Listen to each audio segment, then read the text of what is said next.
Good evening, everybody, and welcome to the regular meeting of Fernie City Council held at 6:30 p.m. on June 11th, 2024. Kisukukit, we acknowledge that the city of Fernie is located within Kukinamakis, the unceded traditional territory of Yakitat Nukliat. We recognize that we live and work in their vast lands. The Kanahunik are from Yakitat Nukliat and are members of the Tanaha-speaking peoples of British Columbia, Idaho, and Montana. So thank you for joining us. Before I call the meeting to order, I did want to comment. So we held our first council cafe on June 3rd, and our second council cafe was meant to be June 17th. But unfortunately, there's a funeral being held here at the Senior Center. So I thought we would move it to the Tuesday, June 18th, and that works for the Senior Center. So if people wish to attend, that's when our next council cafe will be. With that, I'll call the meeting to order. And note that this meeting is being conducted by in-person electronic means in accordance with Council Procedure Bylaw number 2446. I'll ask for a mover and a seconder for the approval of the agenda. Moved by Councillor Hamilton, seconded by Councillor Nixon. Is there any discussion? All in favor? That is unanimous. Welcome, Councillor Ramanas. Now I'll ask for actually, I'll ask Ms. Daniel to read the next recommendation. Surprise. That the minutes of the May 28th, 2024 regular council meeting be adopted. Moved by Councillor Hamilton, seconded by Councillor McIsaac. Are there any discussion on those minutes?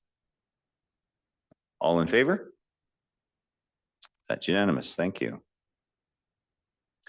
I'll now open the floor to public participation and invite the public in attendance or participating electronically who wish to comment on items listed on the meeting agenda in accordance with section 3.7.3 of the procedure bylaw to address council, except speakers must not address council regarding a matter for which a public hearing must be held or has been held pursuant to the Local Government Act prior to council's consideration of the matter or adoption of the bylaw.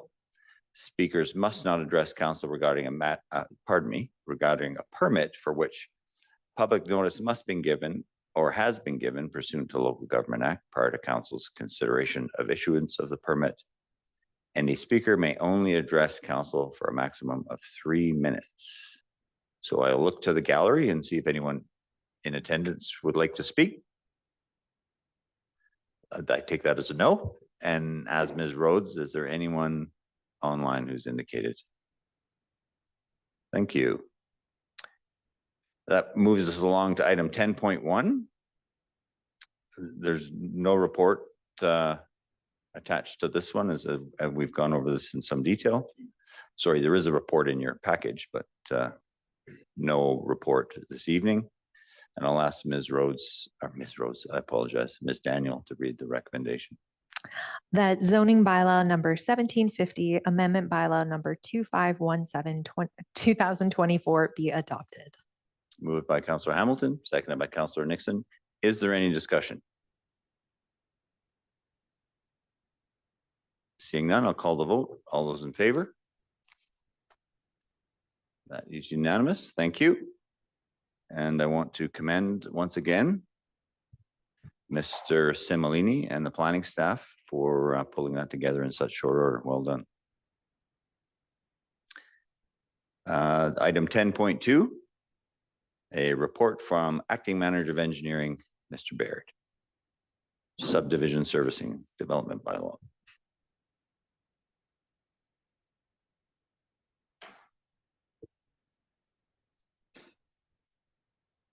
Hello, Mayor and Council. No visual presentation tonight, but I'm here to present the amended subdivision and development servicing bylaw number 2514 for second and third readings.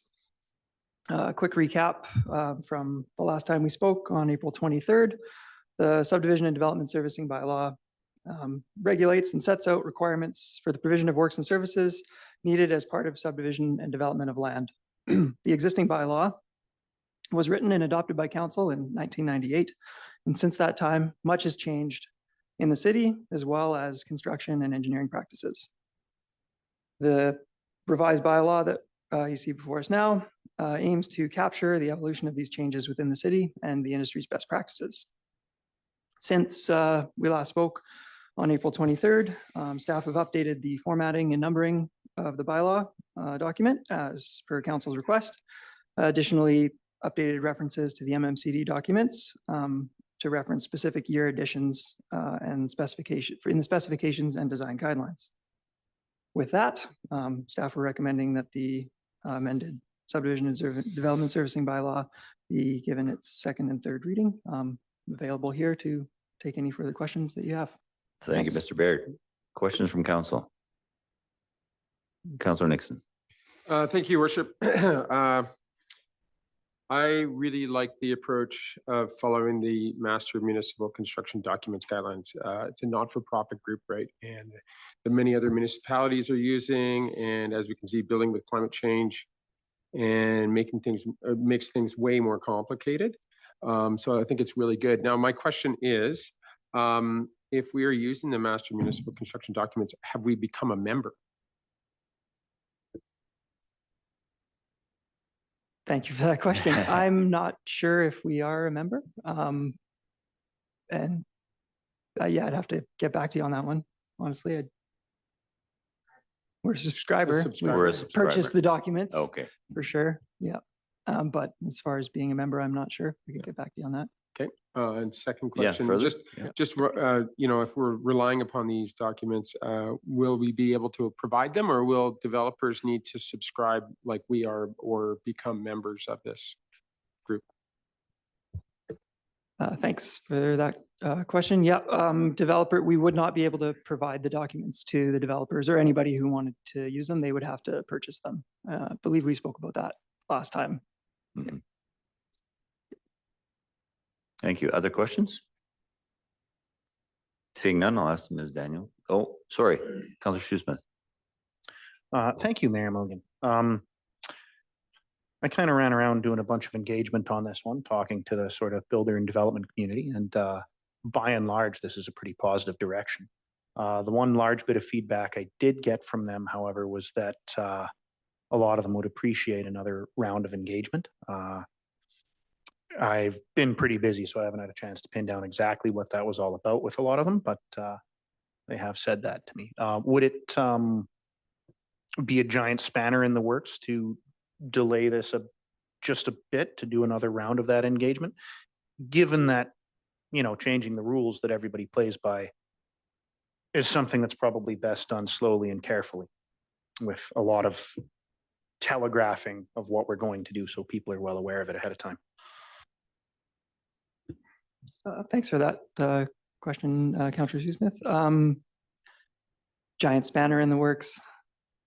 Currently, I guess there hasn't been direction from council to go out for more engagement, so there isn't any, nothing's been budgeted to complete that for staff time or anything like that. So that would have to get sorted out, as well as the level of engagement would have to be determined to,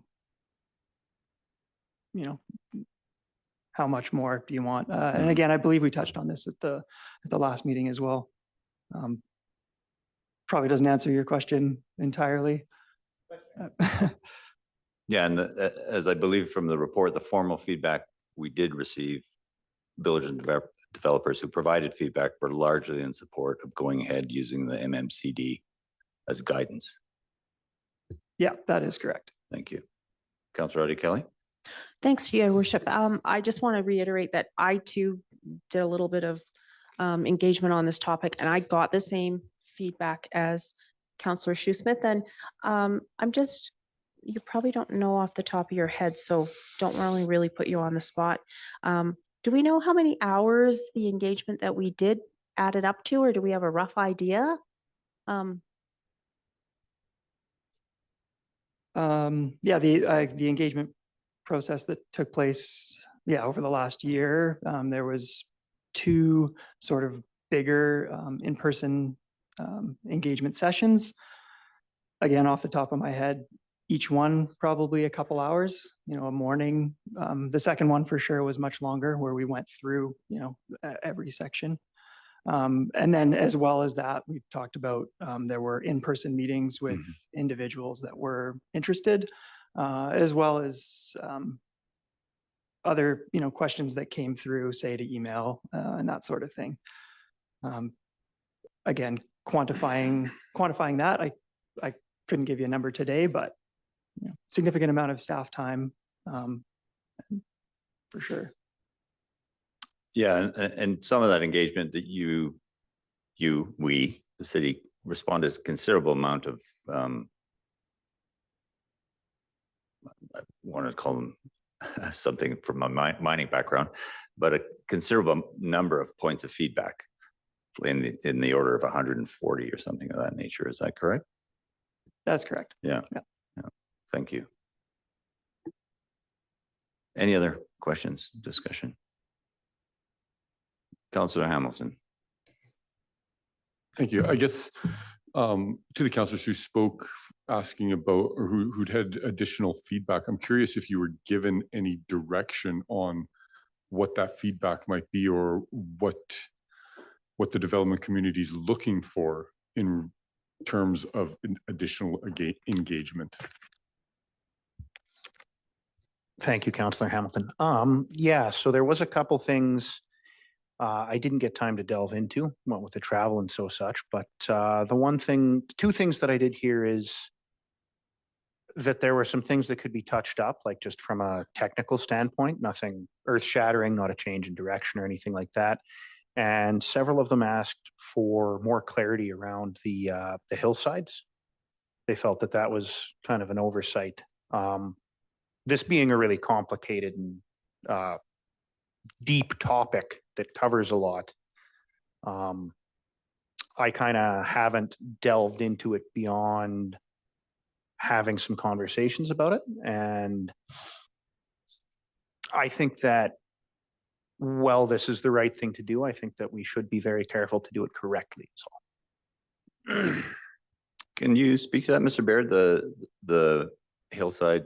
Because as I recall, in the last council report, and forgive me if I get this wrong, but there was effectively a placekeeper for more definition to be provided under the hillside guidance. Is that correct? Correct. That was one of the things that the development community that came out of the engagement process, that the development community wanted more time to work on that. And it was, again, in the previous April 23rd staff report, a next step of something that we wanted to go back to work on. For now, the current bylaw that is in place doesn't have any of that guidance.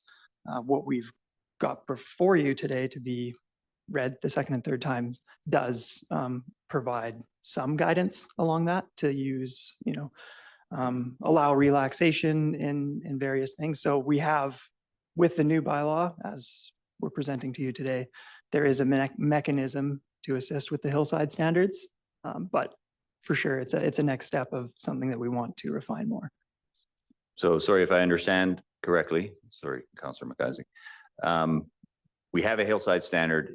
We don't consider it complete. It will evolve with input and feedback as it is employed in future developments. Yeah. That seems like a reasonable approach. Councillor McIsaac. Thank you, Worship. I guess my question would be, if we have developers running up against this issue relatively soon, what will be the process for them to engage with staff about if they say, oh, we've got a hillside project, we feel there's a gap.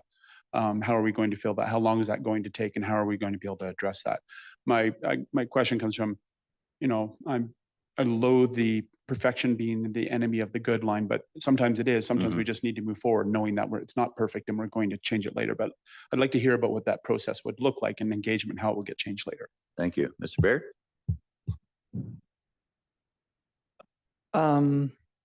I guess, yeah, if I'm imagining like a current development right now, saying that is developing in lands that would be considered or would require some relaxation of the bylaw for a hillside development. With this new bylaw, again, we're allowed some relaxations of various things. Narrowing right-of-way widths, for example, is one. Steeper roadways to allow for, simpler construction and things like that. So there are those mechanisms where the bylaw doesn't fit that bill and more needed to be, they have the variance.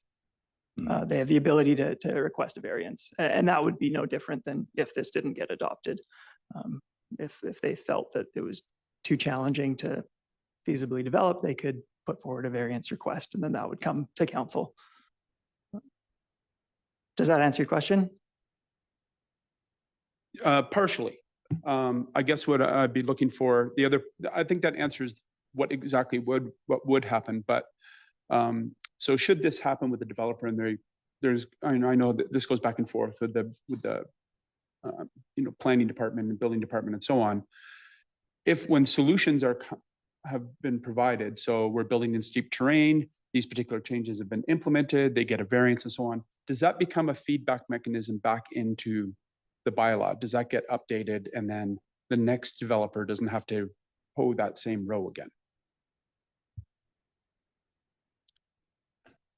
I wouldn't say it would be something that would become part of the bylaw, but definitely could become something that would inform future updates or, future hillside standards, for sure. Yep. So if that's the case, do you have a sense of what the timeline would be where you would be gathering these types of changes that show gaps in the current bylaw and then bringing back an update to incorporate some of those changes? Is this something that's scheduled in the work plan now, or is it a wait and see thing? Mr. Heisler? Sorry to jump in there. I can maybe help with that question. Hillside standards were brought up by the development community and identified as almost a project unto itself with engagement and all the similar fashions that we've gone through with the update of the core bylaw itself. As we were to bring in more hillside standards through the variance process, they would inform a future update of the bylaw. However, we don't have that on our plan right now because it would require funding and a significant amount of staff time commitment, just like this bylaw has over the years. So I'm not sure if I've filled in the blanks there a little bit, but it will not go into the bylaw as we determined that for this pitch, we are okay with that cross section, but we would know that going into whenever the project's approved by council. So if I understand correctly, then it's almost a case by case basis for each, if a builder or developer comes with a variance request. But I guess it still begs the question, at what point would we then finalize a hillside standard in a bylaw update? Do we have a time frame sense of that? Because this is an update that's been a long time coming.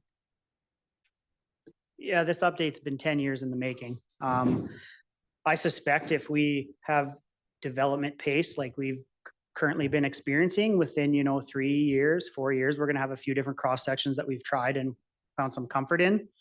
And at that point, it might make a lot of sense to initiate the project to council, scope it out and see what it's going to cost and put it through the engagement process. And we'd have some cross sections to lean on and lessons learned.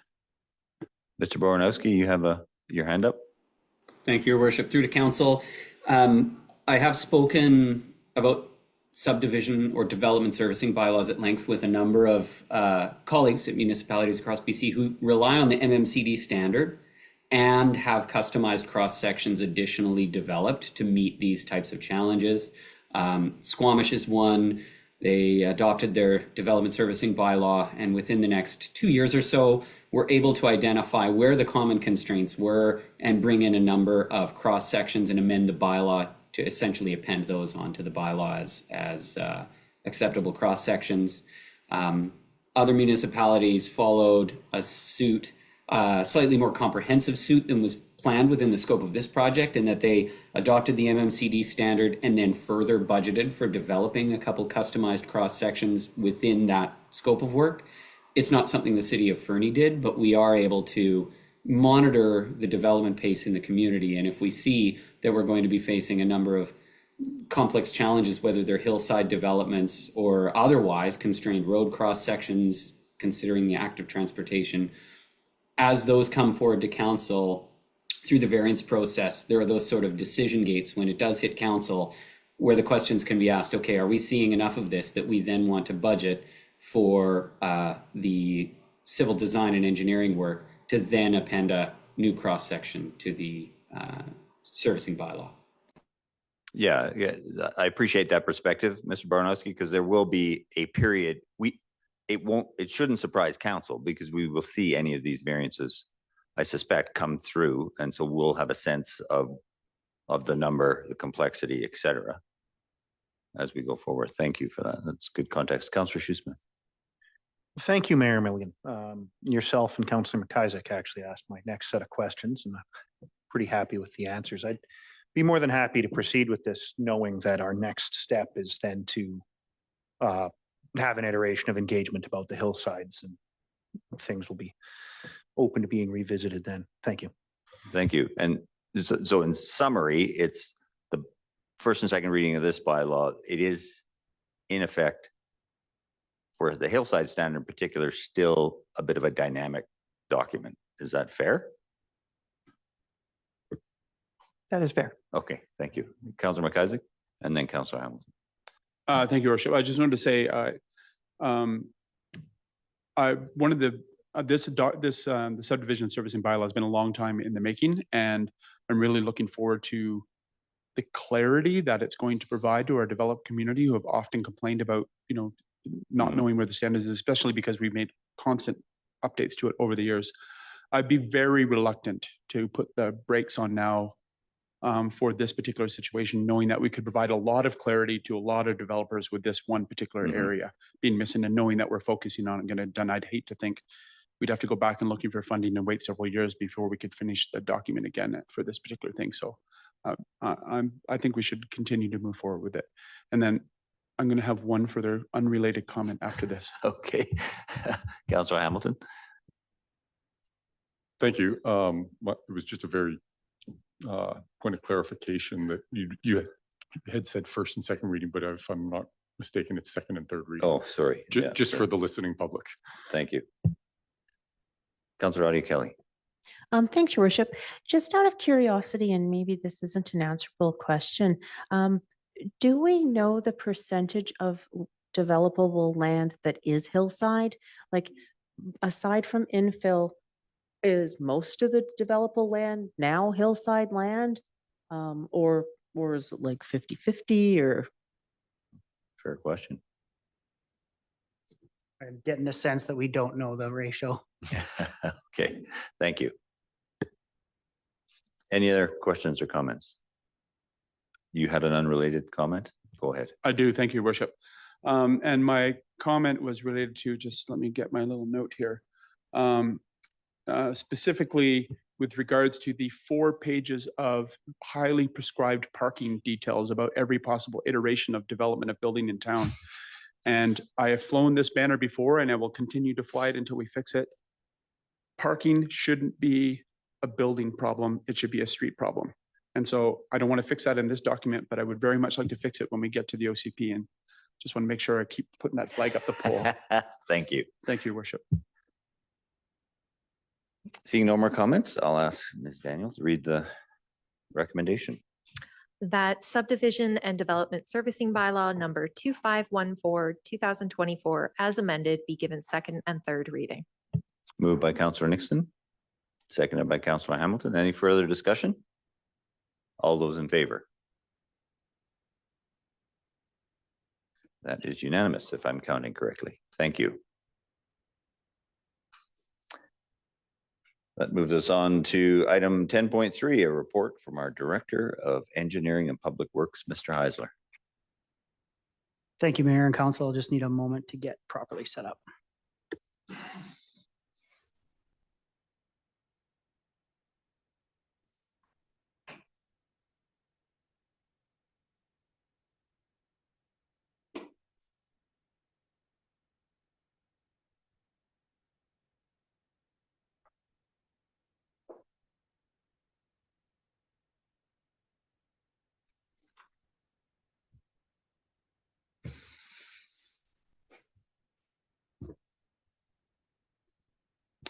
Good evening. Tonight, I'm here to present you with an update for first, second, third reading for the Waterworks bylaw and the Water Conservation and Regulation bylaw. The Waterworks bylaw was brought to council in 2023. These foundational bylaws are needed by the city to ensure the longevity of its infrastructure and to maximize its water sources to ensure they meet the needs of the community. Roughly, we have 4 recommendations tonight. 2 are provide readings for the new bylaws, and then the amendments for the ticketing bylaw and the connection user charge bylaw. Here's a bit of a timeline on the bylaws so far. The chart on the right gives you an indication of the upper mountain snowpack this winter. The black lines indicating this year's data. You can see we may have set a new low record there where it cut across the white. Mhm. This is also backed up by a quote from the Ministry of Water, Lands and Resource Stewardship, the River Forecast Center, issued on May 15th, that low snowpack, early snowmelt, and lingering impacts from ongoing drought are creating significantly elevated drought hazards for this upcoming spring and summer. Up to this point, staff has had no way to regulate the city's infrastructure. We have seen, unfortunately, outdoor water abuse through excessive watering and accessing the city's infrastructure, and water theft without authorization, water distribution outside of the city boundary for agriculture, and other items that were unenforceable. Staff has observed water demand increasing and lacks the ability to regulate outdoor water use. And this prohibit wasting water. Up to this point, voluntary water restrictions have helped reduce use in drought conditions, but there have been several close calls, specifically last year. Avoiding water quality advisories and boil water notices is in alignment with council's strategic goals of a livable community, and these bylaws are needed to give staff the tools to work towards that goal. A couple of notes on the Waterworks bylaw since you saw it last in 2023. As well, because both of these were done at the same time, we were able to move some terms into the proper bylaw out of the Waterworks bylaw and into the Water Conservation bylaw. One item I wanted to specifically highlight was an increase in fees on the unauthorized hydrant use. I increased this fine as it is necessary that this fine number is a deterrent and not an acceptable cost of doing business for people who may want to access water when we're on a water restriction. Other communities I have worked at have had this set at $10,000 to ensure it's a deterrent, but I've bumped this up from Cranbrook's number to at least open the discussion and get council on board with setting the number high. So it's a deterrent to access water from our hydrants, not just the cost of getting the water. If I may, Mr. Heisler. Yep. Yeah, it feels to me like higher is better in that circumstance. With people unauthorized access to a hydrant strikes me as highly irresponsible. And, you know, your numbers may be a bit low. Councillor Hamilton. Thank you. I would 100% support that notion. I mean, any other one of our facilities, unauthorized access is going to come with some serious repercussions. A couple $1,000 seems like that still might be a cost of doing business in some instances. Mm-hmm. How often, sorry, Mr. Heisler, does this happen historically? Do we have a sense of that? We only know what we've seen ourselves and what has been called into us. Right. How often it really happens is a bit more scary to me. But the tough pills to swallow for like the water crew are when we are doing water conservation efforts, the voluntary water conservation, you're seeing the numbers start to do better. And then you get a call that there's an unauthorized access on a hydrant of a company that you've just refused bulk water to because you're under watering restrictions, and they're cracking a hydrant and filling it up and using it anyway. And we have nothing we can do when that scenario crosses our plate. And then we have to go out, and because that hydrant's been accessed, just like when the fire hall uses a hydrant for training or a legitimate firefighting purpose, they let us know. And we go out and check the hydrant, make sure it's all functional, you know, give it the stamp of approval, and then it's back in service. When we don't know if a hydrant's been accessed, we aren't able to do that. We can't guarantee it's going to work. Thank you. Councillor Nixon. Thank you, Worship. I'm just curious, how often do they become like damage from people opening up the hydrants?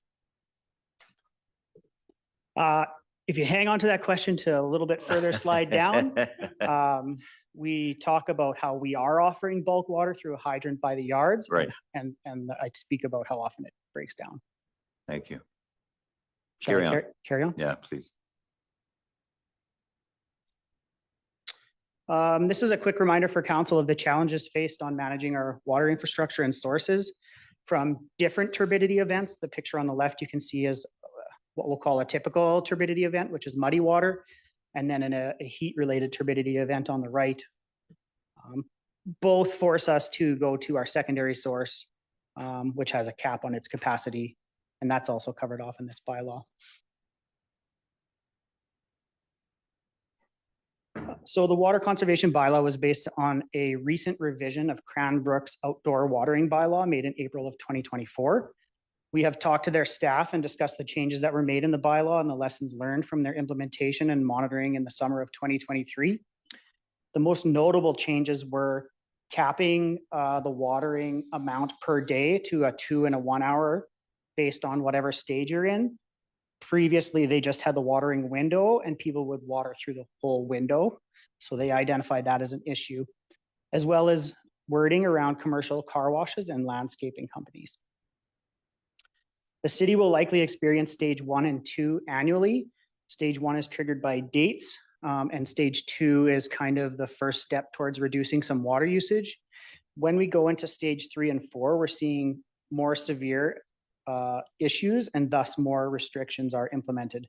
The tipping point between stages 2 and 3 is when demand is significantly outpacing capacity and infrastructure damage or life safety elements are at risk. So although it looks like 1, 2, 3, 4, the decision to go into a 3 is a pretty heavy one. And if we're going into a 3, there's a chance we could be going into a 4 if things are getting that dire. Sorry, Councillor Hamilton. Thank you. Just as I read the report and as I just believe I heard you say, basically stage 1 just happens. It doesn't need to be declared. Is that correct? Yeah, that's correct. On March, we've picked the date March 1st. Cranbrook had theirs set quite a bit earlier. However, in discussing with the people in the water department and who have been around a bit longer than me, we're going to start with March 1st. It should be okay. And, you know, for the people looking to do significant watering, earlier in the year is generally better for us. And then as we experience our droughts, that's when we get challenged. Thank you. And this is the basics of the tiered restrictions presented here. Better communications and design packages will be developed should council choose to advance these bylaws tonight. So here are the triggers. Cranbrook's bylaw was pretty simple for triggers. They just had their Phillips reservoir. Hits a certain level, tier 1, another level, tier 2, not, you know, so on. Sorry. It's tier 1 is date triggered, and then tier 2, 3, 4 are triggered through reservoir elevations. Ours is a bit more complex. We have reservoirs, we have a backup source, and we have springs and a well source. And then because we have now the River Forecast Center feeding us drought information, that's also being put in there so that we have the ability to action on that. If you go to the drought portal, you can see that there are certain levels of drought conditions where they start saying you should be implementing water restrictions and water conservation efforts at these points. Items 2 and 4, although they may appear different, they're essentially the same thing, where demand is exceeding capacity. And we see that through the reservoir level not maintaining its level. Are any of these, sorry, Mr. Heiser, are any of these at risk with the work we're doing on the reservoir rehabilitation? Like, are we creating a potential advanced problem for ourselves? No, we're working on structural repairs. There Okay. won't be any reduced capacity Okay. with that works, Thank if you. that's kind of. Yeah, that was the nature of my question, and Ms. Lyon explained that we would be rehabilitating half the reservoir at a time. I just wanted to double check that with you. It's not that I don't trust her. I just these feels quite severe in terms of the the triggers. So we just wanted to make sure it's consistent, and we will not be caught unawares with a water shortage because of that work. That's correct. And we would choose the time when we're going to do those repairs before we hit, July, August, higher chance of droughts. Perfect. Thank you. Councillor Nixon. Thank you, Worship. Okay, I like the chart. I'm just curious about the levels in the reservoir. In thinking about,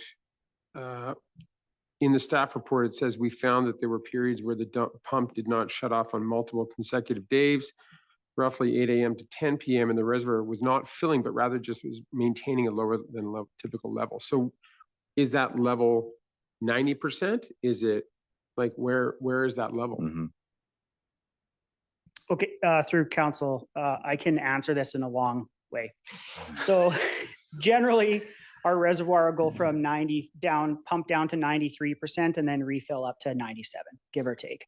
And that can happen in 20 minutes or half an hour or an hour. Now, when you see it hit 93 and it's pumping and pumping and pumping and not getting back up to 97 and it's 8, 9, 10, 11, 12 a.m., we know that we're hitting the tipping point between our capacity getting overcome by demand. One thing I did want to mention too, if you're going to compare the Cranbrook bylaw to ours, they have like their reservoir drawing down to like 60% and way lower numbers than we have set triggers in our bylaw. Our reservoir is not near the size of their bylaw. If we were to cut off water, we'd be dry in under 12 hours. So we need to act quite a bit quicker, and our notification periods for our stages have been shortened for that exact reason. Councillor Hamilton. Thank you. Following on Councillor Nixon's question there, the note that I had made around that section was, excuse me, do we know, or is there a metric, a formula, calculation to be able to identify how much additional wear that constant use has on those pumps, and like how quickly that is going to wear them out as over their regular life? Yeah, through to council, I don't have like a quantifiable number.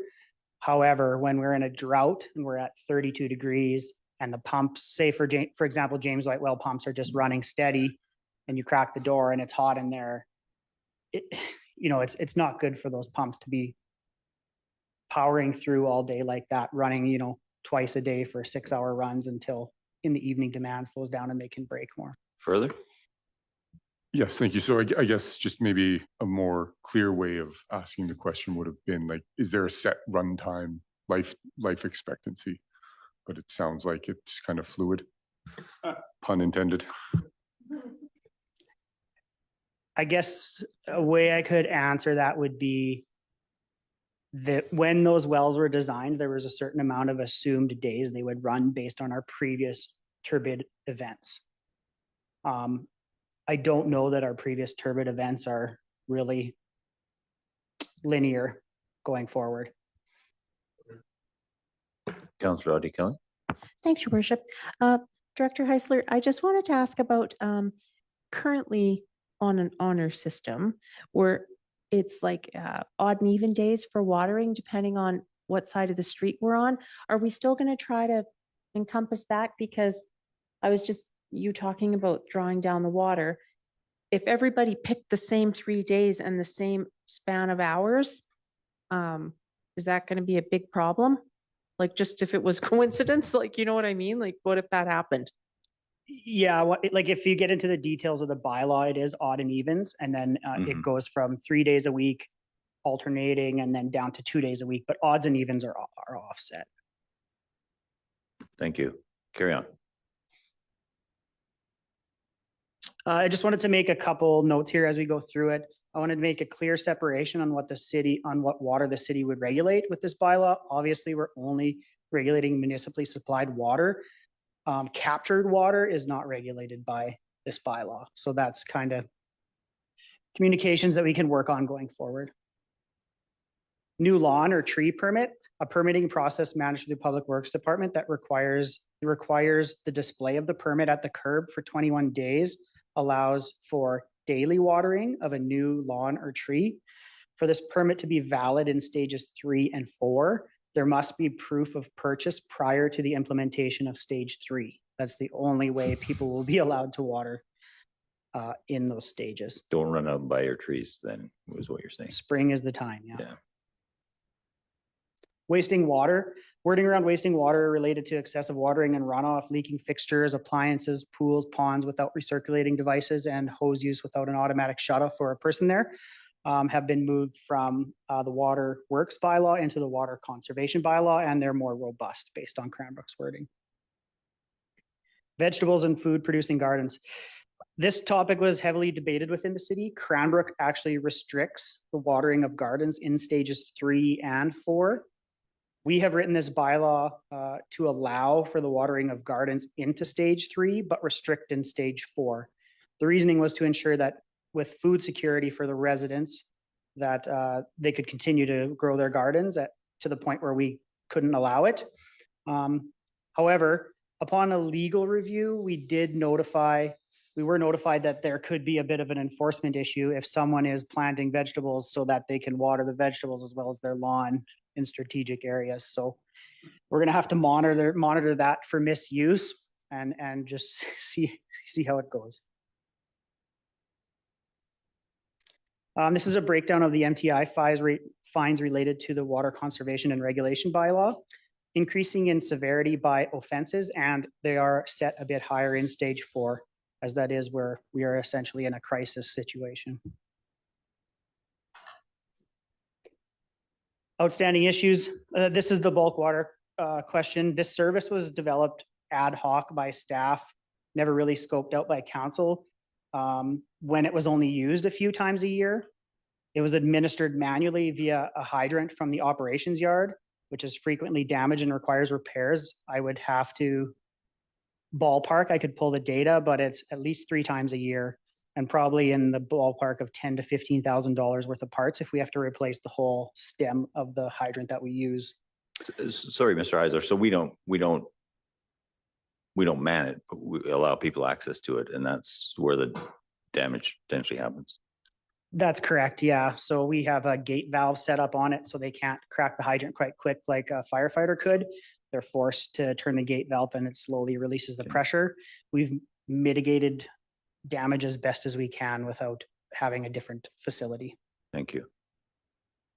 As I mentioned before, sometimes when we're under voluntary water restrictions and we refuse service, we've received reports of hydrants being opened around town so people can access the water that they were asking for. I already talked about how we service a hydrant after its use for training or a real firefighting situation, as well as we service every hydrant every year, but when it's used, we do come back to it and make sure that it functions after. When we don't know when it's accessed, we don't service it because we don't know. In an ideal world, I would prefer that we stop offering bulk water from this hydrant, as our fee is quite low, set at $60 a day, and that's kind of $60 for unlimited water, which doesn't quite sit right. And we're spending quite a bit of operational money, as I said, 10 to 15,000 per year, and staff time repairing this hydrant. This may be something that I come back to council with at some point. It was on council's plate a few years ago when we were considering a sandy dump beside the operations yard. Tying in an automated bulk water fill station was something we were kind of considering at that time. The other issue with the hydrant at the yard is we obviously don't have someone monitoring who's coming and who's going, and then we have to correlate that with who's paid for what day. So there has been some times where you'd see a company out there and we'd make the call to City Hall and ask if they've paid for water and they haven't. And then you're trying to chase them down and chase them for $60, and how much effort do we put into that? Then there's the golf course irrigation. I've met with them twice now in the last month. Cranbrook doesn't supply water to any golf courses for irrigation purposes, but we do. And thus the bylaw does not have any wording relating to this in there. The City of Fernie staff has worked in the past with the Fernie Golf and Country Club to reduce water usage into like when we were going into voluntary, what would be the equivalent of a stage 2. And we discussed with them the likelihood of them needing their own water supply for irrigation at some point in the future. The current bylaw proposed does not allow, the current bylaw proposed does allow for collaboration in stages 1 through 3 to continue to reduce their water usage when we're in those stages, but it restricts their irrigation in stage 4. Generally, they irrigate from 9 p.m. to 9 a.m., which is for the most part outside of our window. But as we implement this bylaw, we're going to kind of monitor our peaks where they are, you know, the morning wake up peak, the lunch peak, and then the evening dinner peak, and see kind of how everything's working out together. Councillor Ramirez? And then Councillor McIsaac.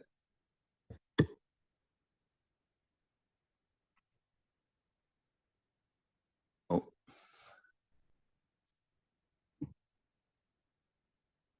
He disappeared off my screen. There he is.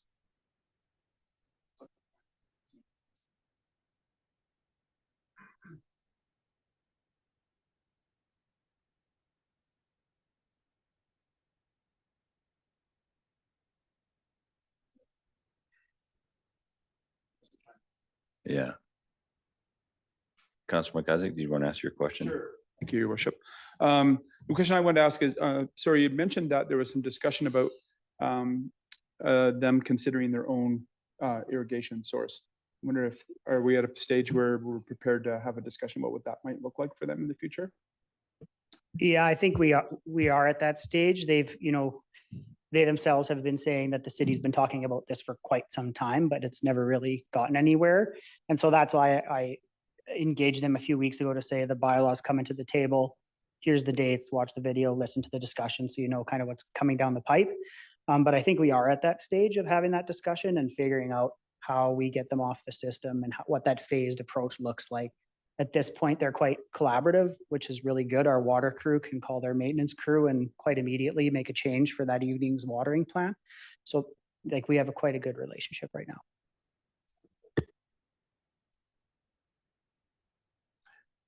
Sorry, Councillor Ramirez has sent a question asking, do we know who the typical bulk users are? Do we have sort of a standing list? I don't think we're asking you to name them, but just that.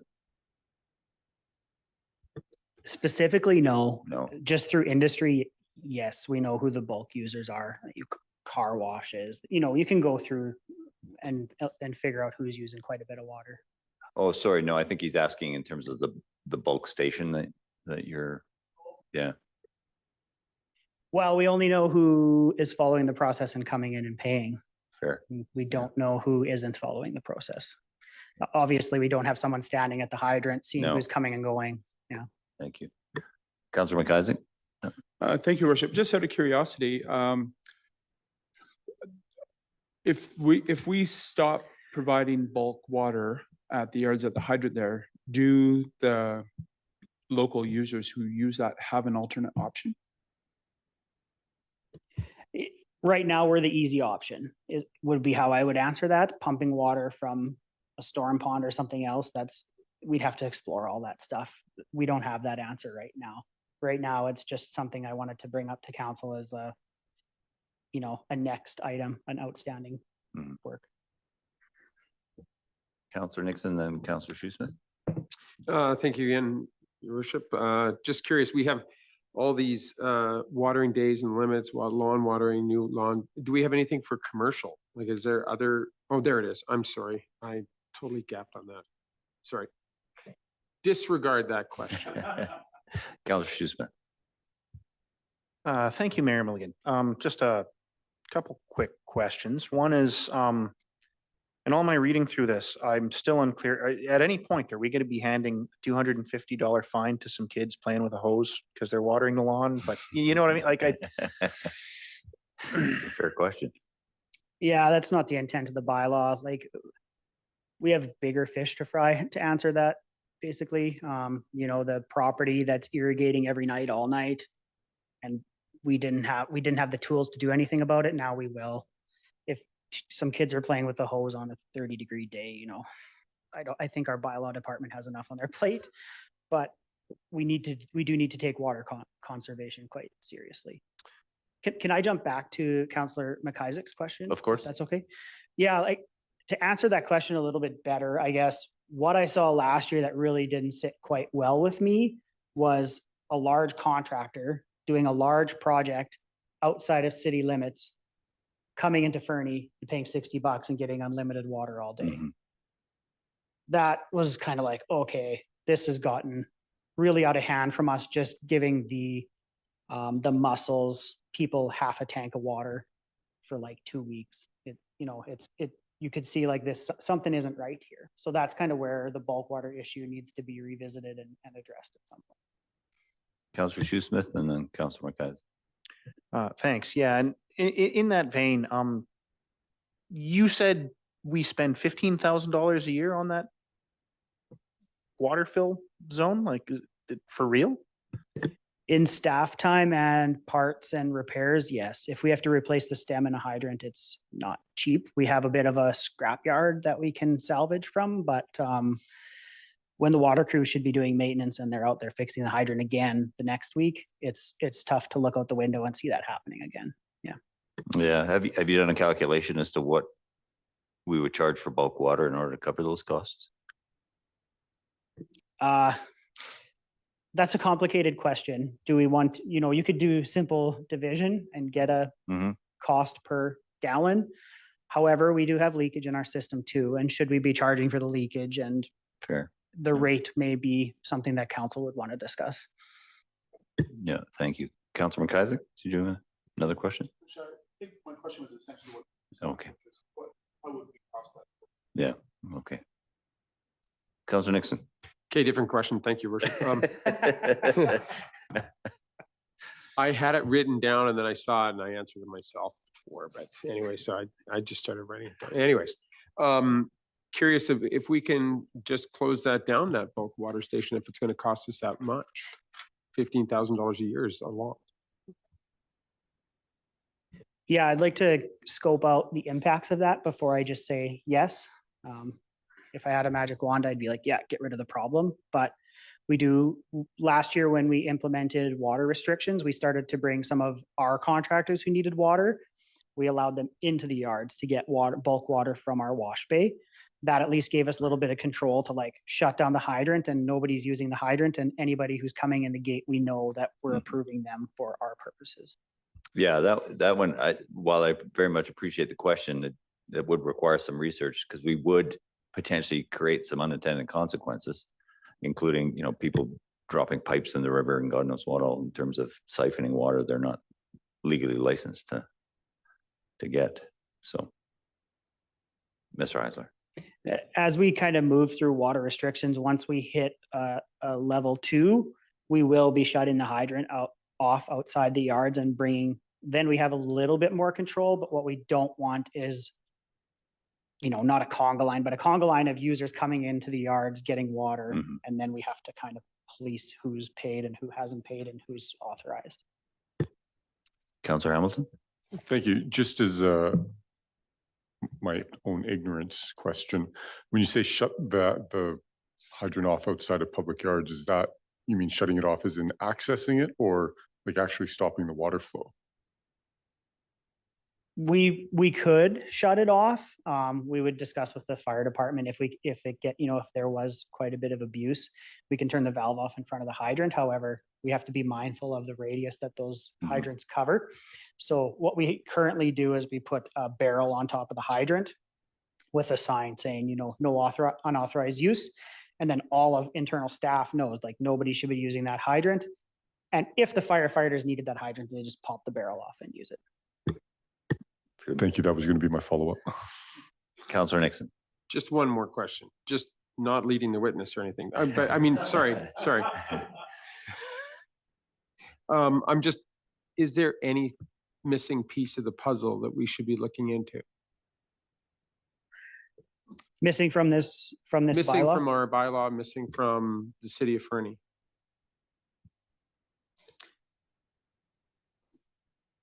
Yeah, the bulk water fill station would be good.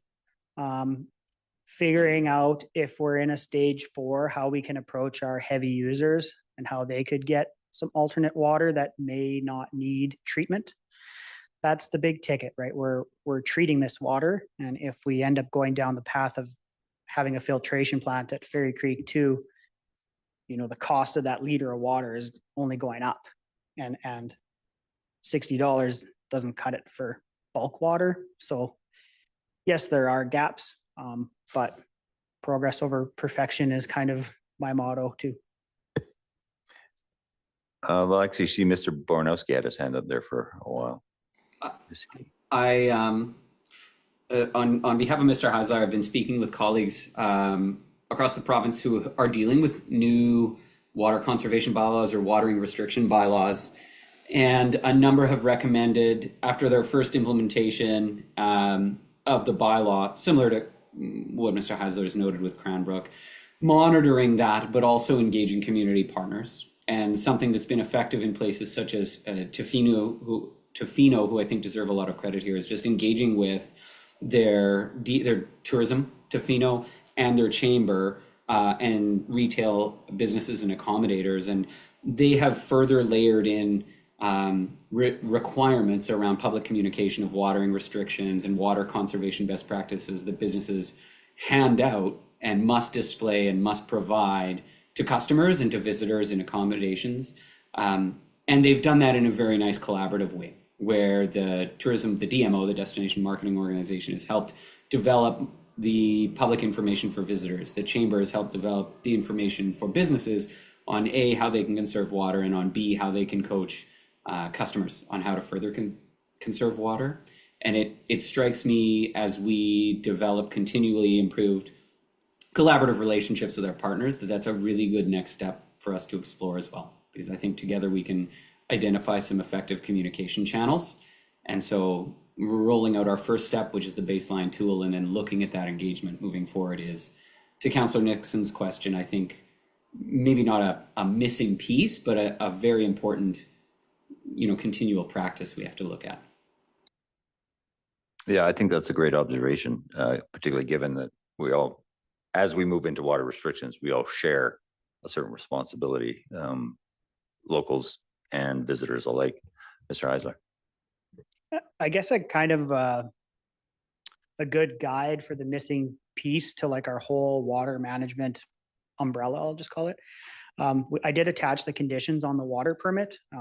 We've ticked a couple of those off. We feel like we have the documentation to resolve a couple more, and as we work through them, but there is one in there that's related strictly towards these water bylaws. And as we continue to chase down our own leaks, seal up the reservoir, implement water conservation efforts and reduce water abuse, we are kind of essentially painting ourselves into a corner where all we have left are meters and setting an appropriate rate.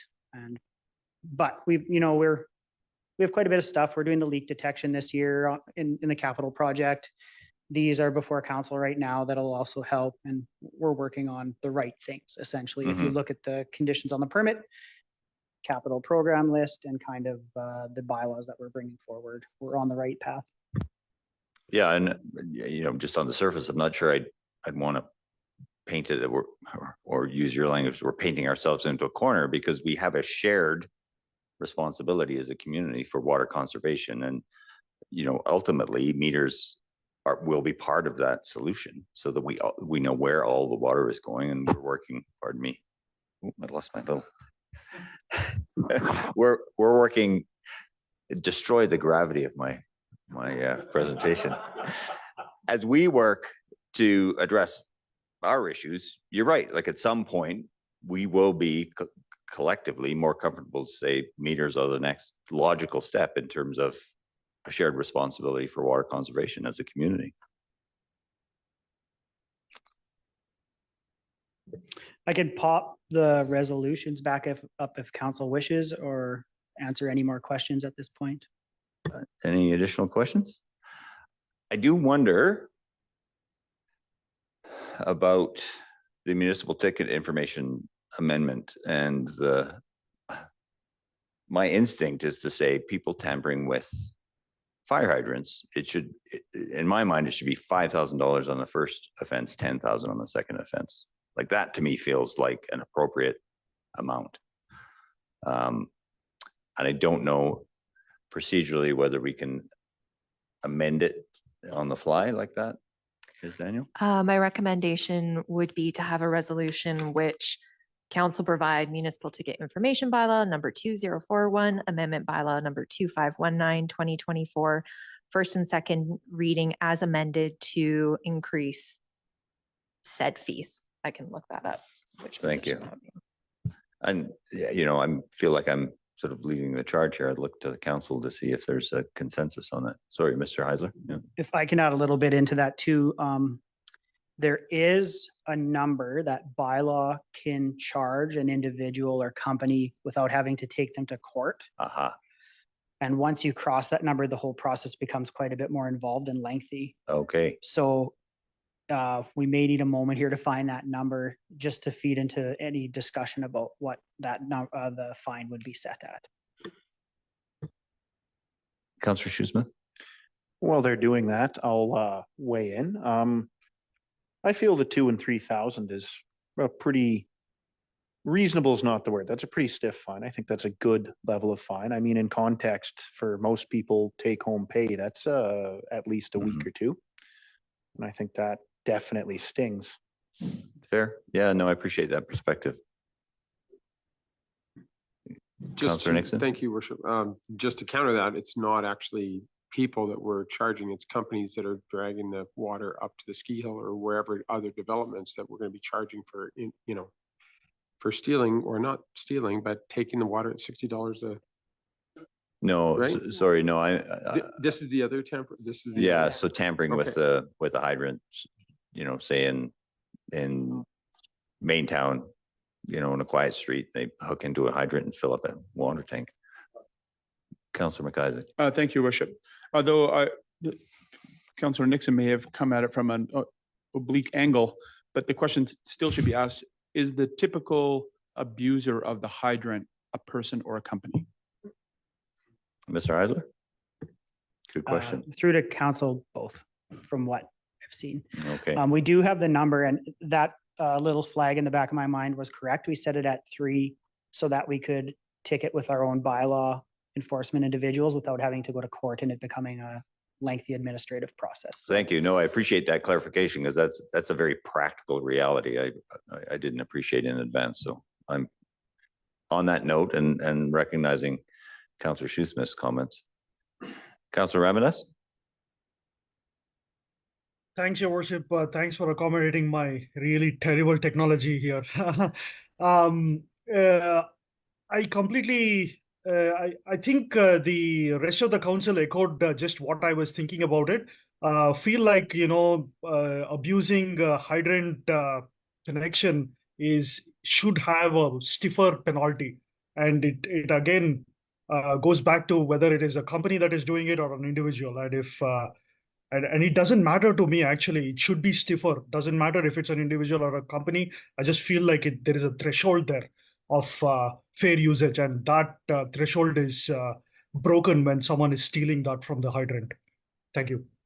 Yeah, I don't disagree, but I also, you know, appreciate Mr. Heisler's comment that we've set those fines at a practically applicable level, such that we can use our existing bylaw officers to enforce them without lengthy court proceedings. So, yeah, I think maybe if we see, I would encourage you, Mr. Heisler, in conjunction with our bylaw services, if we see continued abuse, I think we'd want to revisit that number, however.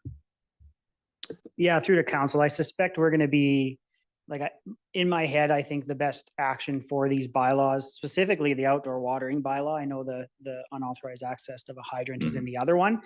However, running it for a season and seeing how things work for us, because the watering windows, for example, in the water conservation bylaw, we may, specific to Fernie, need to move them around a bit. Yeah. And see how kind of our peaks are following the community kind of working on these conservation efforts. That's a fair comment. Councillor Nixon. Okay, thank you, Worship. This is sounding draconian, but can we confiscate their hoses? I mean, in the BC parks or in the national parks, if you ski out of bounds, they take your equipment. So can we take their hoses? But they do. Yeah. Mr. Heisler? It's a complicated one. However, I will answer, interestingly enough, in Vancouver's waterworks bylaw, they have some wording in there that can throttle their water volume down to To- like a liter per Like minute. to a residence, for example. Yeah. Oof. Wow. You weren't nearly draconian enough. Okay, with that, any further questions for Mr. Heisler? Seeing none? Oh, sorry, Councillor Ramirez. Yeah, I apologize. I almost missed your hand there. Not at all, Your Worship. It's my fault. I should have set up my technology a little better. Just wanted to comment that this is a well-written package. It was wonderfully done, and I fully in support of this particular bylaw. The thing that really was positive for myself was we didn't have to like really reinvent the wheel. We picked something that was working in Cranbrook and applied it here with certain modifications, and I feel like that's the direction to go on this. Fully support this. Thank you. Thank you. If I could just quickly say thanks to all the departments that pivoted their work plans to make this a priority. It was not pleasant to jam this into everybody's work plan, but looking at the snowpack, it was fairly obvious that we had to. Well, and thank you for being alive to that. That is, yeah, that's a good catch. Okay, with that, I'll ask Ms. Daniel to read the recommendations. Yes, the first one is that council provide waterworks bylaw number 2485, 2023, first, second, and third reading. Moved by Councillor Hamilton, seconded by Councillor McIsaac. Any discussion? All in favor? That's unanimous. Thank you.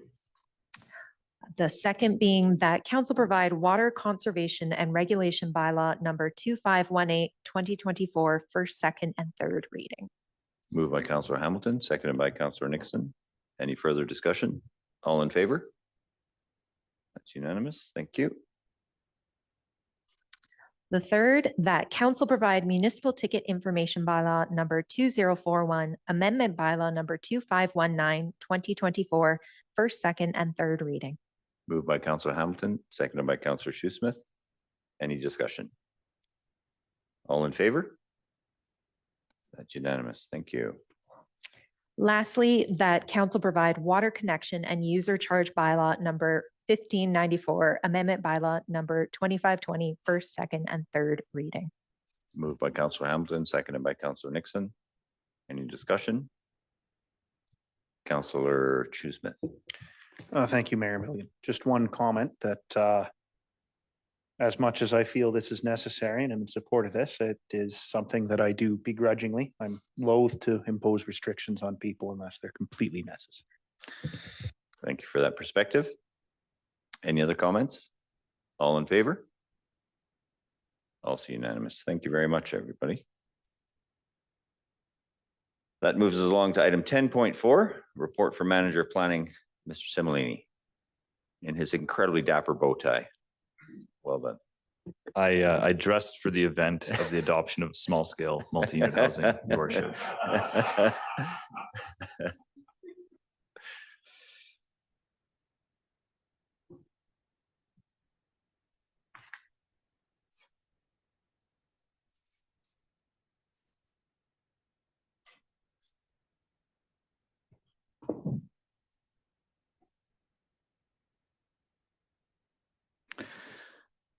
Good evening, Your Worship and Council. Tonight, I'm bringing forward bylaw 2521 and 2522, which is an OCP, Official Community Plan, and zoning bylaw amendments for 692 3rd Avenue, also known as the former fire hall. The proposal is to change the OCP land use designation from institutional to historic downtown, as the property is contiguous with the historic downtown area, and also to change the zoning from P1, public institutional, to C1, retail commercial. This would allow for eventual redevelopment of this property into commercial on the ground floor with residential above, for example. It is associated with the proposal from Elk Valley Family Society to do such. However, it's not exclusive to that. So if that project, for example, were to not happen, the property would still be well prepared for future development. So it is consistent with council's strategic priorities. That is to provide housing diversity and community services. And it is, I guess the purpose of amending the OCP is that lots of times when we bring a zoning amendment forward, it's already consistent with the OCP. So we say it's consistent with the OCP and we list the items in that OCP that the project hits on. Of course, in this case, it's not consistent with the OCP as the institutional land use would not allow for commercial and residential. So first amending the OCP to make the zoning consistent with the OCP is required in this case. It does, however, touch on a lot of OCP policies, such as increased density and housing diversity, and a lot of things that we know that are important to Fernie.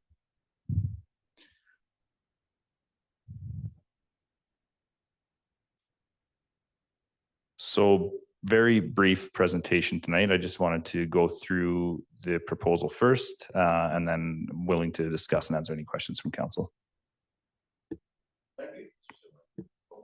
Thank you, Mr. Simulini. Any questions from council?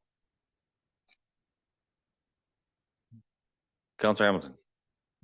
Thank you. I may have missed it in the report, but was there any specific rationale for changing not the zoning, the other one from institutional to historic downtown, as opposed to some other designation? Your worship, through to Councillor Hamilton, I don't know if we did touch on that in the report or not, as far as the rationale. It is continuous with historic downtown, and the historic downtown does allow for that commercial component as well as residential above. So it does fit the project, and it also fits the area. So taking off from that question, does the historic downtown designation impose certain design criteria on it in terms of materials and appearance? Yeah, your worship, that is a great question. The property already is in the historic downtown development permit area. So it would need to be designed to a certain standard to match those criteria. Perfect, thank you. Other questions? Seeing none, I'll ask Ms. Daniel to read the recommendations. All right. That council approve the application to amend Schedule B of City of Fernie Official Community Plan Bylaw number 2231 to change the land use designation of 692 3rd Avenue from institutional to historic downtown. Moved by Councillor Hamilton, seconded by Councillor Audia Kelly. Any further discussion? All in favor? That's unanimous. Thank you. That council provide official community plan bylaw number 2231, amendment bylaw number 2521, 2024, first and second reading. Moved by Councillor Hamilton, seconded by Councillor Audia Kelly. Any further discussion? All in favor? Unanimous. Thank you. And if I may, in closing, worship, just so council is aware, because there is no consistency with the OCP, these bylaws will require public hearing, so it will come forward at a later date. I believe it's for early July is when we've scheduled that. Thank you. All right, that council approve the application to amend Schedule A of the City of Fernie zoning bylaw number 1750 to change the zoning designation of 692 3rd Avenue from P1 public institutional to C1 retail commercial. Moved by Councillor Hamilton, seconded by Councillor Shoesmith. Any discussion? All in favor? It's unanimous. Thank you. That council provides zoning bylaw number 1750, amendment bylaw number 2522, 2024, first and second reading. Moved by Councillor Hamilton, seconded by Councillor Nixon. Any discussion? All in favor? That's unanimous. Thank you very much, everybody. And thank you, Mr. Simulini. Thank you, worship. Item 11.1, a report from our Director of Engineering and Public Works, Mr. Heisler. Summer shuttle agreement.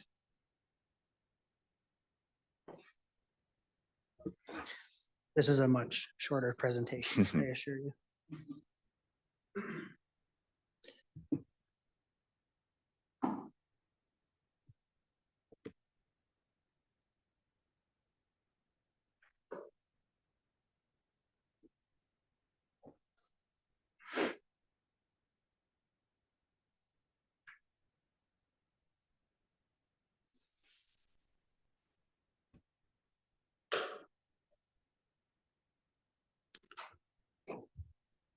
Good evening, council. I'm here presenting the summer shuttle renewal agreement. There's some basic statistics. I didn't bother attaching them. There's general satisfaction with the ridership over the last winter. The couple comments that weren't satisfied related to accommodators and the bus specific routes from what I could interpret. They had 126 operating days and they sold 30% above their estimated tickets at 10,533. This summer's agreement is similar to the one from the 2023-2024 winter with Tunnel 49. This is a quick draft schedule, what we got from them, kind of their plan for the summer. And pretty straightforward. We're recommending that you execute the agreement. Thank you, Mr. Heiser. Questions from council? Councillor Nixon. Thank you, Worship. Will they have bike racks this summer? Do you know? Like on the bikes, so that people can transport their bikes up to the ski hill, kids especially? I don't have that answer for council, unfortunately. They had an anticipated start date in my report. I want to say June 26th. So in order we kind of hustled quite quickly to get in this report in for this meeting so we could do our public notice and hit I think the 25th if we do everything right, and then they can operate on the 26th. We didn't get into those details. Further? I had a few other questions. Just were they running? Do you know if they were running all 3 shuttles at all this year? I mean, I see that they were, that was a brief, in the staff report, it says T49 will provide a final and full report on ridership, rider satisfaction and mileage to the city, accounting for provision of the service during the term. So, but I did see that the data was there and the number of tickets were up, but I'm just wondering if they had all 3 buses and what the kilometerage was, because we are in Canada and we use Metro.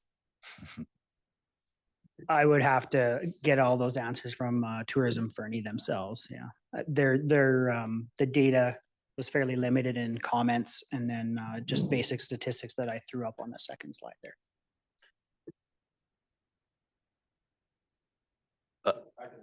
Oh yeah. Please I go think ahead. it's a great service. I think T49 was doing a good job. So I'm looking forward to seeing it again going around the community. Yeah, and I'm certainly impressed with the riderage. The 10,000 plus tickets is pretty impressive. So well done. Other questions, comments? I do have a couple. So at what point will we determine the dates for the agreement? They're currently blank. I know there's target dates in the report, but. Yeah, we had an estimated start date of June 26th, I believe. I'm just trying to find my PowerPoint. 27th. Okay. Yeah, so their draft schedule is June 26th to September 1st, 2024. I guess I'll look to corporate services to put that in before we sign. And the only other thing was, and this is really picky, I apologize. In Schedule C, one of the parties, in this case, the city, is not capitalized as it should be. Oh, okay, an editing. Okay. Just an editing thing, which can easily be fixed before. Yeah. Corporate services is on it. Thank you. Seeing no other questions, I will ask Ms. Daniel to read the recommendation. That council approve the partnering agreement with Tunnel 49 Adventures, Inc. for the provision of a summer shuttle service for the 2024 summer season, and that the mayor and corporate officer be authorized to execute the agreement once the public notification requirements have been met. Moved by Councillor Hamilton. Seconded by Councillor Nixon. Any further discussion? All in favor?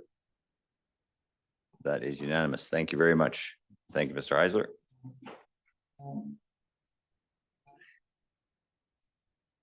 This moves us along to item 12.1, a notice of motion put forward by Councillor Nixon on the feasibility of water meters. And I wonder if Councillor Nixon would speak to his notice of motion. Yes, although I have been distracted all day to really put a fulsome thought into this. I took what we did last time and I really thought about that, and I thought about the staff capacity, but I would love to see this stay on our radar. Mhm. So for any funding that would come up or opportunities through the Green Municipal Fund or anything, I mean, it would be good for staff to be on top of this. In talking to other municipalities and other mayors, I mean, Mr. Boranowski referenced Tofino quite much there, quite a bit. Mhm. That's the first thing that they did, is they have water meters in every single one of their properties. Also, you know, the people to the north of us from here, Mayor Wilkes and Sparwood, they have the water meters as well. I think it is the missing piece of the puzzle. But I am very cognizant of costs, and I am very cognizant of staff capacity. So I don't know what the process is, but I did take the time to just revamp the notice of motion a little bit, and it's in an email draft that can go out to the rest of council upon me pressing send. Councillor Audia Kelly. Just a question. Director Heisler mentioned sort of a series of steps that would lead us to water meters eventually. Is that like a formal plan that staff has, Director Heisler? Like, or is it just more of an as you go checklist kind of thing?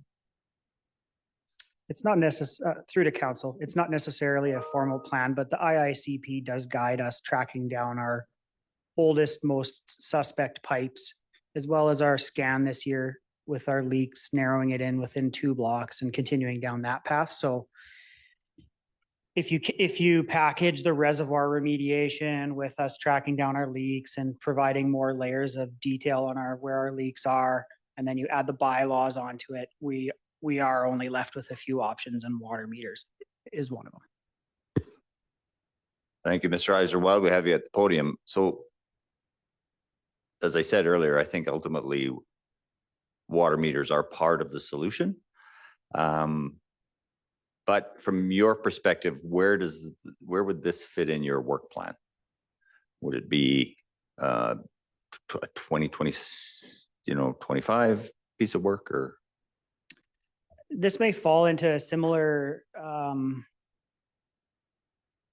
approach that we're having with some of our aging infrastructure, where we're identifying the problem buildings or infrastructure hubs like a lift station, and designing that lift station and trying to be ready for grants.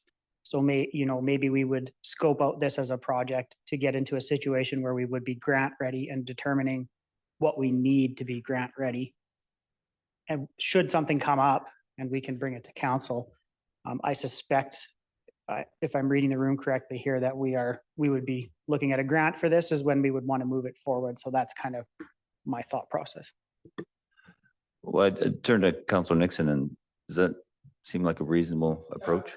Yeah, yes, I'm in favor of that, and I did just email everybody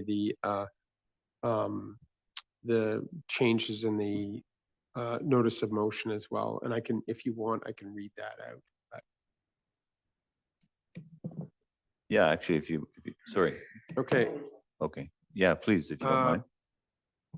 Okay, I need my reading glasses. Okay. Just print's getting smaller. Be it resolved that council understands the need for efficient water management and conservation, particularly in the context of climate change. Council recognizes the critical role of water meters in addressing these challenges and acknowledges the current lack of staff capacity to pursue this immediately. It is imperative to prioritize this resolution and keep it on our books until a more opportune time presents itself. Therefore, I propose that staff watch for grants and or other funding opportunities in order to conduct a comprehensive investigation, assessing water usage patterns, benefits, technological options, costs, and regulatory requirements with a specific focus on their implications for climate resilience, if and when resources allow. That sounds like something you work with, Mr. Heisler. Sounds like something we can work with. Yeah, through to council, that sounds like something we can work with. I may suggest scoping out that I guess, is council expecting this to be done internally, or would we be preparing a project scope with a consultant that we could have a number ready for, should we choose to advance that to a grant ready state? Well, that's a fair question, and it sort of circles back to the question whether, you know, in terms of accessing a grant, would having a consultant in the pipe and then accessing a grant to pay that consultant to do that work, if you understand my thought process, is that a potential? I think that would maybe be our best first step. Yeah. And seeing if that's kind of how we want to proceed going forward, that could, maybe we could have something ready for that for 2025's budget consideration, which is scarily close at this point, but. Excellent. Councilor McIsaac, did you have a question?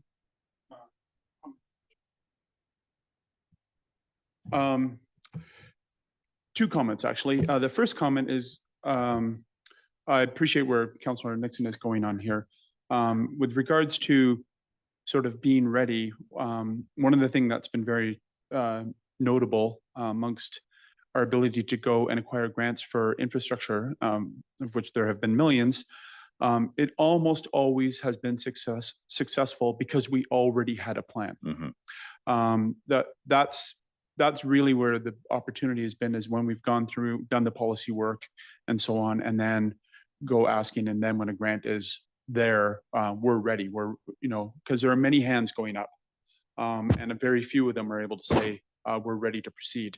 A lot of them are, we will be ready to proceed after we've done the planning work and so on. So I guess all that to say, let's not wait for the opportunity to arise. And that leads to my second comment, which is, I really appreciate the feedback that's coming from Director Hausler here, from a staff perspective, and Councillor Nixon's sensitivity to the capacity and all that stuff. But I would put forward, ultimately, this is a prioritization problem, and that's here at this table. Like, we're going to have to decide and commit to say that this is going to have to be put on the list so that it can be done. And I grant we're going to have to wait for some more information from staff, because there are some other steps that are going to have to go forward before we can get there. But I would encourage, as much as we're talking about with staff, that we at this table can't drop this either. We're going to have to add this to our priority, to the priorities to give to staff at some point, so we can be ready for the opportunity. I 100% agree. And I do understand we're getting both a dashboard and a draft dashboard and a resolution tracker. So if we move this forward here, we will have an opportunity to track it and keep it on the work plan, as it were. Councillor Shoesmith. Thank you, Mayor Milligan. I had been going to oppose this, but seeing the email there, I'm definitely not opposed to having a plan in the works. That makes a lot of sense to me, understanding our other priorities and staff. As far as I can see it, I mean, this is something in my mind that we would do after we've addressed our supply issues at both locations, you know, addressed some of our more heinous leaky pipes and some of our more dangerous choke points. But having the plan on the books is an entirely reasonable and intelligent thing to do. So I'll be supporting this now. Thank you. Other comments? Councillor Ravenous? Thanks, Your Worship. 2 points, music to my ears, that we are having the dashboard ready. That's been an ask that I've had for last 2 years. Good that we are seeing the light of the day on that one. And secondly, again, just like Shoesmith, I would have also opposed the original motion, but now that it'll be in the plans, I'm supportive of it. Thank you. Thank you. Councillor Hamilton. Thank you. Now, just as a point of order, we've received basically an amended motion. It still keeps the intent. So when we vote, are we going to be voting first on the amendment and then the motion? Or how will that play out? I'll look to our corporate officer. Through the mayor to Councillor Hamilton, no vote has been made. It was proposed to council, but that does not mean it has been first or seconded. And I have taken the liberty of taking the amended motion that Councillor Nixon sent out just to make it actionable. So just making one part a active language for staff, and then just breaking it into two pieces. The first piece being the reason council is recognizing the need for water management, and the second piece giving staff the direction of how they would like to action this, which I would be happy to send out by email or chat through Zoom, depending on council's preference. Yeah. Councillor Ida Kelly, did you have a question? Thanks, Your Worship. I am super excited to hear about the dashboard as well, because that's been one of my asks. And I also wasn't going to support water meters at this time because of all the issues that Director Heisler very succinctly described. But I think Councillor Nixon's amended motion, I will support. Thank you. And we do now have it in the chat.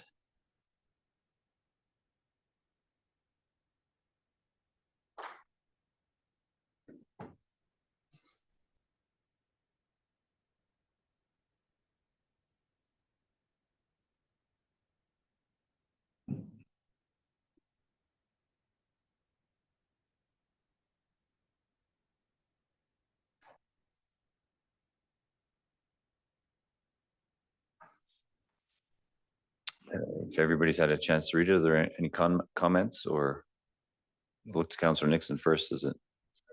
Okay. Yes, please. Thank you.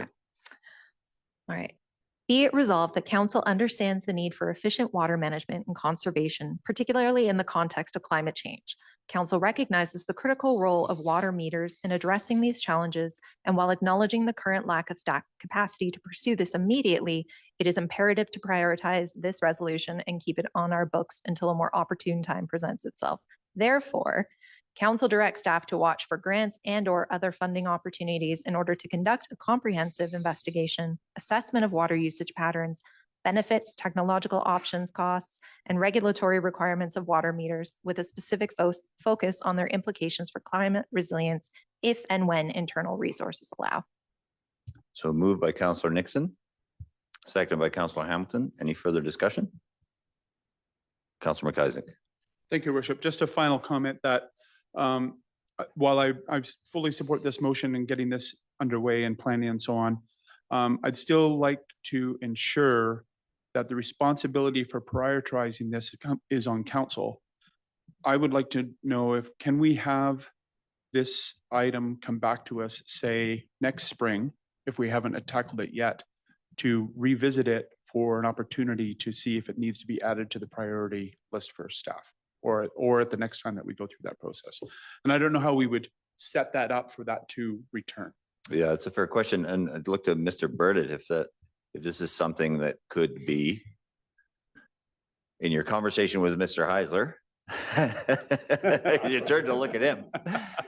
Included in at least your preliminary budget discussions for 2025. And perhaps, Your Worship, maybe it's the appropriate time for that to come back as the next sort of strategic planning process. I just want to know, do we have some sort of mechanism for that to return? Fair, yeah. Director Burdett has indicated that the fall utility fee review might be an opportune time to come back. Scoping out what this would, like working backwards from what do you need to get the water meter grant, going backwards from that and building a project, maybe something I will do in preparation for budget 2025 discussions. And then at least council may have another option rather than internal staff doing it. If you wanted to action it on the side through a consultant, you could accelerate it that way. Perfect. Mr. Burdett. Just for council's memory, the fall utility review will be a new thing. I wanted to separate water and sewer into a separate fall review so that we have time to update the bylaws for next year, because the last couple of years we've seen mid-year changes that make it difficult to update the bylaw when we've already billed for 2 quarters. Yeah, fair. Thank you. Councillor Ramandas. Thanks, Your Worship. Just throwing it out there. I don't know how feasible this might sound, but possibility to use UBCM as an opportunity to bring this up. Yeah, it's certainly an opportunity.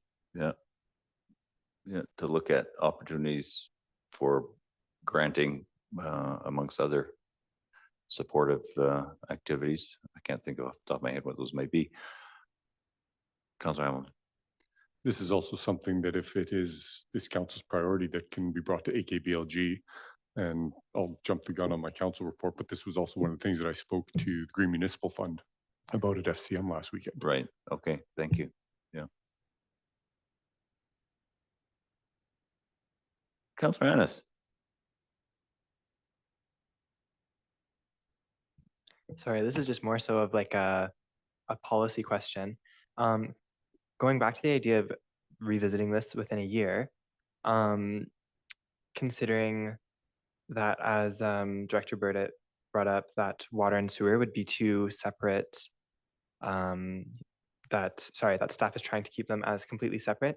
Would the motion then have to be rewritten saying that this would be brought up when talking about sewer? Is that kind of what he was trying to get at, or am I misinterpreting what he's saying?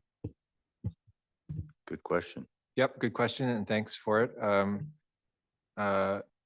It's not so much wanting to separate water and sewer, it's that they already are separate. We have to collect our fees for water separately, and then our expenses have to be reported separately.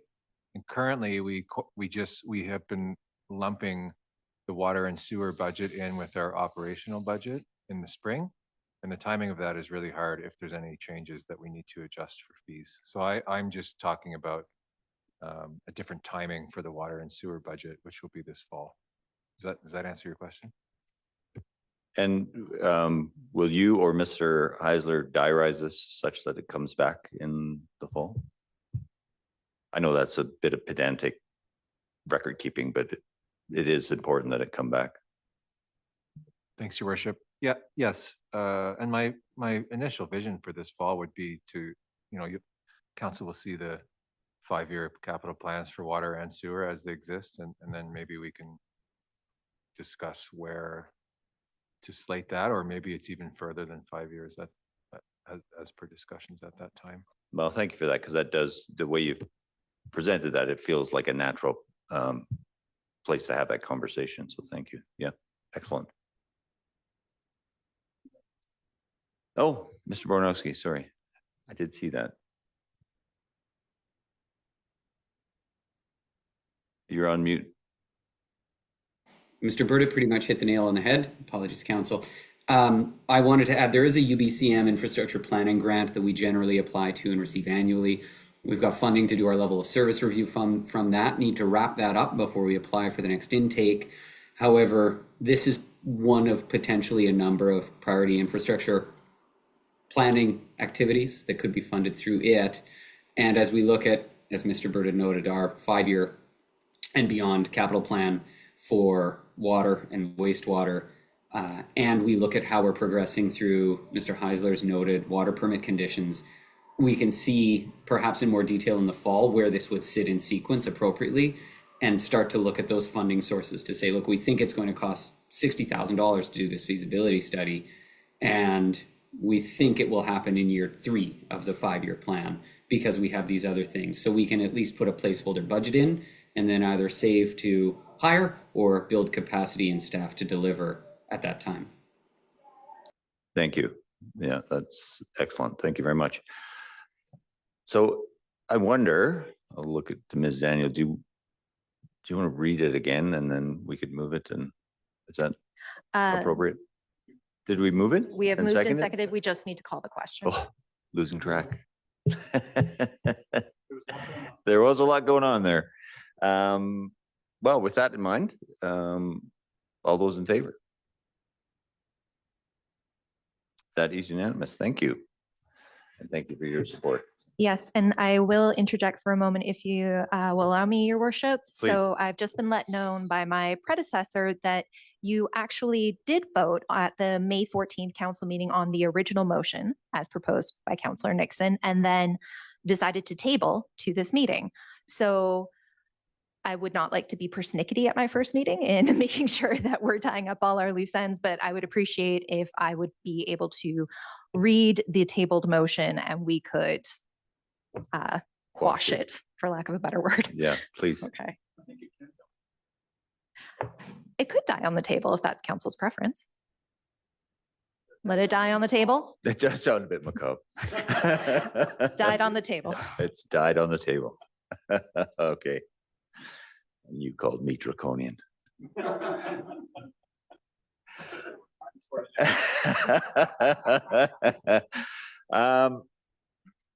So I don't know that this is on council's agenda, but there is, I have been made aware that there are potentially two other notices of motion from two councillors to be presented tonight. So just to remind folks, so there will be, these councillors will read their notices of motion. There'll be no debate, just entering them into the record. And the fact that they're entered into the record doesn't suggest endorsement or acceptance by council. It is just a matter of accepting them to the table. So with that, I'll turn to Councillor Shoesmith. Thank you, Mayor Milligan. Be it resolved that the city of Fernie officially resume calling July 1st Canada Day and resume observing all the rituals that identify, celebrate, and respect the symbols of Confederation.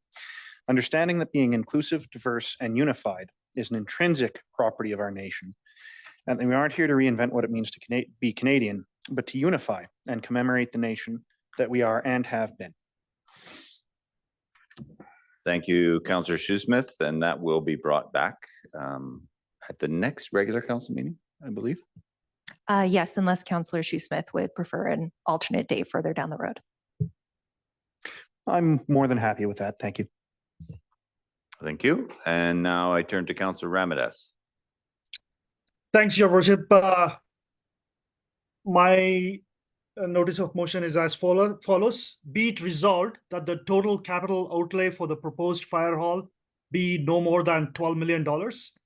Recognizing that there has been progress made with pre-work, be it also resolved that the staff revert to the first principles of having a utilitarian fire hall that fits the needs of the city while keeping the protective services personnel safe and operational. If this means reducing scope, size, and amenities to fit the above budget, that the council direct the staff to plan for the same. Recognition also be given that a future satellite fire hall may be built to increase capacity of the city's fire services. Thank you, Councillor Ramadaz. So that is received and entered into the record. Thank you.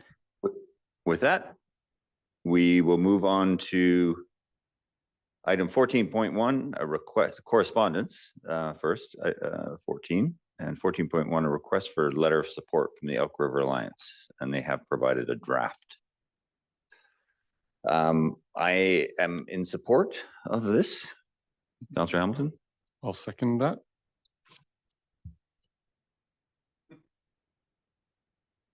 Oh, gosh. The resolution would be that council provide a letter of support for the Elk River Alliance. So Councillor Hamilton moves. Councillor Nixon seconds. Is there any discussion? All in favor? That's unanimous. Thank you very much. Any other comments on correspondence? Seeing none, I will move on to item 15, reports from council members. And I will start on my right with Councillor Audia Kelly. Not tons and tons to report. I had the pleasure of going to the high school plays. I saw Youth Councillor Annis, who did a very good job in his two roles that he had in the play. It was very enjoyable. And also the high school kids did Mean Girls, which was great. The academies was Alice Wonderland. I also am happy to say that I am volunteering at the Night for NICU, the Warm Embrace. Looking forward to helping with that project, and not a lot of other stuff at this point in time. Thank you. And because I'm in danger of forgetting, because you're online, I'll turn to Councillor Ramadaz. Nothing here to report, Your Worship, although I did have a comment to make on the correspondences, if you wouldn't mind me taking. Oh, did it? I apologize. If you had your hand up, I didn't see it.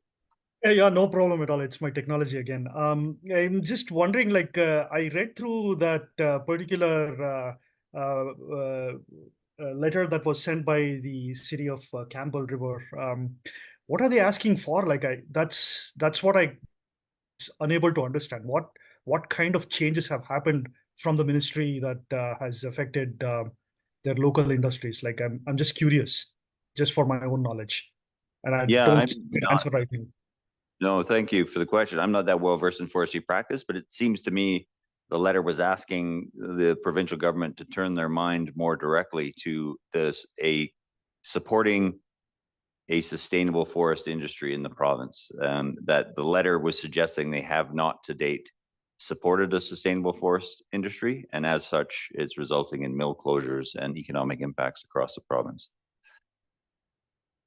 And if my interpretation is incorrect, we'll look to council if that sort of rings true. Okay. Thank you for the question, Councillor Ramadas. Youth Councillor Annis, over to you. I have nothing to report on. As Councillor Audia Kelly mentioned, I was a little bit busy with a few performances this past week. Weren't you also premier recently in an event? I was. I suppose I could report on that. Way to It seems so long ago. No, but it was a great time. I ended up, quick little story, I ended up writing a bill within a night because we blew through our first and only proposed legislation. So I had to write a bill on the proficiency scale for grading. So I was the premier and the Minister of Education. Oh, well done. Thank you. I trust you passed. Councillor McGeising. Thank you, Worship. Not surprisingly, I will not be as succinct. My primary thing that I want to speak about tonight is the recent FCM conference that 6 of 7 councillors traveled up to Calgary to attend in electric cars, which was super fun. And while there was 3,100 attendees from councils and regional districts and so on from across the entire country, of which I'm sure Councillor Nixon only spoke to 3,000 of them. And befriended 2,999 of them. I'm going to not cover off too much because there is way too much to cover off, but I did want to speak to one thing in particular, and there was a bit of a conversation about this before council started, and that was a lot of the discussion centered in, and this included plenary sessions, discussions from various speeches from mayors, was touched upon by different leaders of federal political parties and so on, and that was around the municipal growth framework.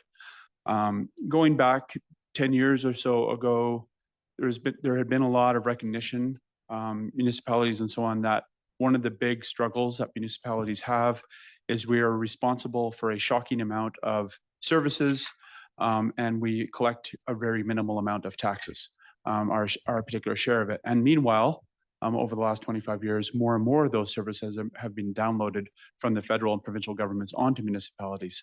So we've faced increasing burdens with little improvement in our ability to get funding to do those services. In fact, our current model for municipal funding dates back to the days of Queen Victoria and has not changed much since then, and we are long since due for some changes. This will not come as a surprise to anybody who's watching this, or frankly anyone in any community in Canada, but property taxes as the primary funding sources for municipalities are woefully inadequate and very challenging for our citizens. Everyone knows this, and we've been working on solutions for it. Grants are great, but they are uncertain and they are unreliable. So we can't possibly be constantly leaning back on grant opportunities. They are great, and our staff puts a lot of time in to get them. And we've acquired millions of dollars in grants over the last number of years that have been great for our city infrastructure that otherwise the taxpayer would have been putting out of their pocket. But yeah, again, that lack of reliability, we really need some alternates. And so I want to talk very briefly about some of the alternates that have been proposed. Some of these things people will see being debated over the next couple of years. Nothing's going to happen in the next 6 months. It's not going to change anybody's property tax bill this year. But they include things like, for example, in Quebec and Saskatchewan, they have started to do transferring portions of their provincial sales tax directly to municipalities. There have been asked for increasing federal transfers to municipalities. It's currently numbering around 2.6 billion, and we'd like to see that doubled. And indexing those transfers to GDP so that they're on a constantly ongoing basis instead of going for an ask all the time.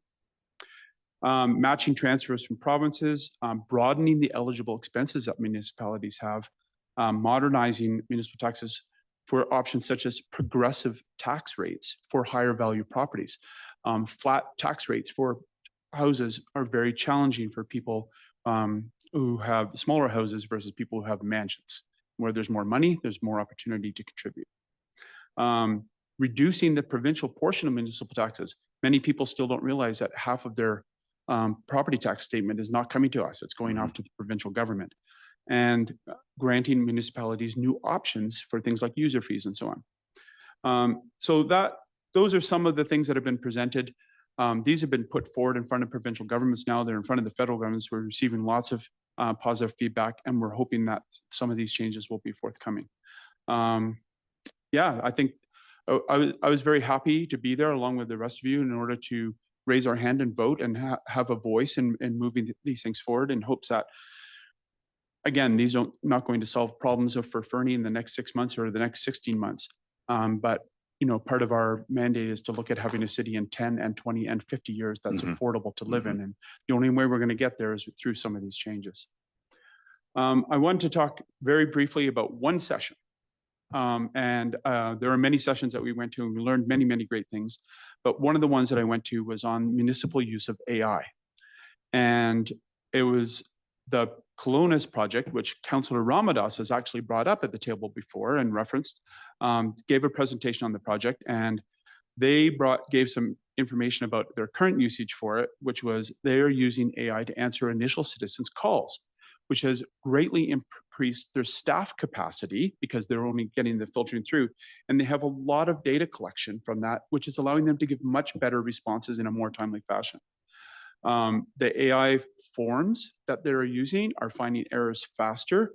AI is permitting shortened timelines to 2 weeks and sometimes 24 hours for building permits. So this is remarkable. There's still nascent technology. There's still issues such as privacy, AI bias, and things like that to be worked out. But Kelowna's project, ultimately, when it's done, a lot of the information will be available for the rest of us, and we'll be able to leverage that. So that was a very exciting piece. And I know Councillor Ramadas had mentioned it before, but there's rarely a substitute for actually being able to go grab the person in the hallway and ask them a bunch of questions about it. So anyway, that's all I had to report on, Your Worship.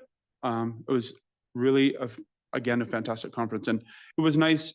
We rarely get to go to FCM. The travel costs are usually quite prohibitive, and it was nice being in Calgary. It was close and we could make it affordable. Indeed. Thank you. And just, sorry, Councillor Hamilton, but before I move on, having attended FCM last year in Toronto, and when they just began the conversation about the municipal growth framework with the Prime Minister and put him on the spot and asked him, would he be willing to entertain that conversation, to this year, seeing video of interviews with the federal housing minister and the Prime Minister, where they'd mentioned it through the year, to get that level of traction in a year was pretty impressive. So I was grateful to be there to see the nascent conversation, to see how far it's come. And of course, there is the position paper that they published on Thursday of last week. That's very useful. Councillor Hamilton. Thank you. I won't go into nearly as much detail about all the sessions that I attended at FCM. However, I will report back. I had a number of really good, as I mentioned earlier in the meeting, good conversations with various entities, individuals from the Green Municipal Fund, talking about what funding streams they currently have available for infrastructure projects like wastewater treatment, like fire halls, like even kind of water meters, and that sort of things, and what they anticipate coming forward with as far as programs. All of it, I was told, was taken as great feedback to help inform those future decisions, and that we were not the only community asking them about them, because as has been mentioned ad nauseum around this table, we're not the only community dealing with these issues. The other thing, as part of the municipal framework, that I was really heartened to hear, and I guess as one of the conversations with Housing Minister Sean Fraser, the discussion around the need to not just fund housing, but also the need to fund all the infrastructure to support that housing. And that hearing that being discussed and hearing that that is on the table and in those conversations is heartening again for, and if they want us to grow as communities, the other levels or orders of government are going to need to figure out a way to help us fund it so that it's not just property taxes. The other thing I wanted to have a quick chat about was our first council cafe. Attended that, and I had some really good conversations with members of the community, and I would like to think that I answered some really great questions really well, but time will tell whether those were articulate answers or not. And to your point at the start of the meeting about the next one on June 18th, I highly recommend anybody, if you've got a question of council, question about something you're seeing on your street or around town, please make sure you come out to the council cafe, and it's a very informal setting where you can ask those questions. Thank you. Councillor Shoesmith. Thank you, Mayor Milligan. I'm going to start with some local stuff before I dive into FCM. A night for Niku is coming to town here pretty quick. I've been busy working away, helping set that up starting today. And as far as I can tell, I think they still need some volunteers. So if anybody's listening and would like to help out, that's a really worthy cause. For those who don't know, we're trying to raise some money for a neonatal intensive care unit, which is currently far enough away that it's an issue. Also, I was approached by a somewhat irate citizen who pointed out to me that when you go to the City of Fernie webpage, there are many pictures of the ski hill. And he felt that there should be many pictures of our beautiful town. So I told him I would bring that up in council so that we could all be aware of that. Moving on to FCM. That was my first, as it was an attainable distance. And I I had foregone the AKBLG this year to make room in the budget for that.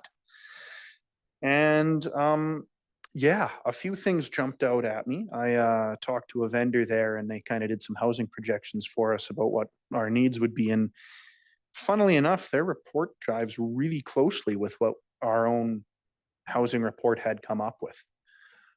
They also have a really nice suite of software for modeling infill lots that, I mean, I was a big fan of the colored cubes and stuff. That worked well enough, but should we ever have to do more of that, there is actually purpose-built software out there. And I bumped into the several of the town managers from Stevensville, which, for those who don't know, they have a sort of revolutionary sewage treatment facility that uses grass, and outside chance that that may be a solution for us, which could possibly save some money. I was able to talk to them at length about it, and it does seem like a pretty feasible thing to test. Moving on, I'll be doing an interview with Cross Border Interviews, where I'll be able to plug our town and all the great charity events that we do. In between sessions, I got caught by the interviewer playing Pokemon Go, and as it turns out, he also plays that. So value from everything, I guess. You guys can laugh all you want, but it's fun. Well, no, it highlights relationships can be built on anything. And yeah, I regret not being able to make the last council cafe. I had some drywall to stick up and a baby to keep from crying while I stuck up the drywall. But I hope to make the next one. And if I don't, if anybody sees me on the street or anywhere, feel free to just approach me and talk politics. You'll get sick of it before I will. Thank you. Thank you, Councillor Shoesmith. Councillor Nixon. Thank you, Worship. Yeah, not much to no, I'm just joking. I actually had written get comfortable because this is a long one. I had a great FCM with my colleagues in Calgary. We drove up on Thursday last week with 4 elected officials in one electric car and 2 elected officials and 1 staff in the other electric car, which even 2 years ago would have seemed impossible. But here we are using electricity for transportation. It's amazing. The conference was excellent. We got to hear Justin Trudeau speak and do a Q&A. We heard Elizabeth May lament for the days of Ralph Klein over their current premier.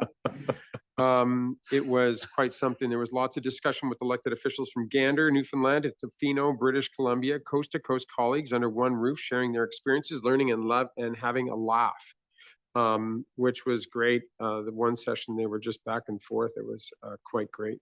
One particular thing that FCM is working on is the municipal growth framework that emphasizes sustainable development that we've already just touched on, Councillor McIsaac, Councillor Hamilton, infrastructure investment, climate resilience, and equitable community planning.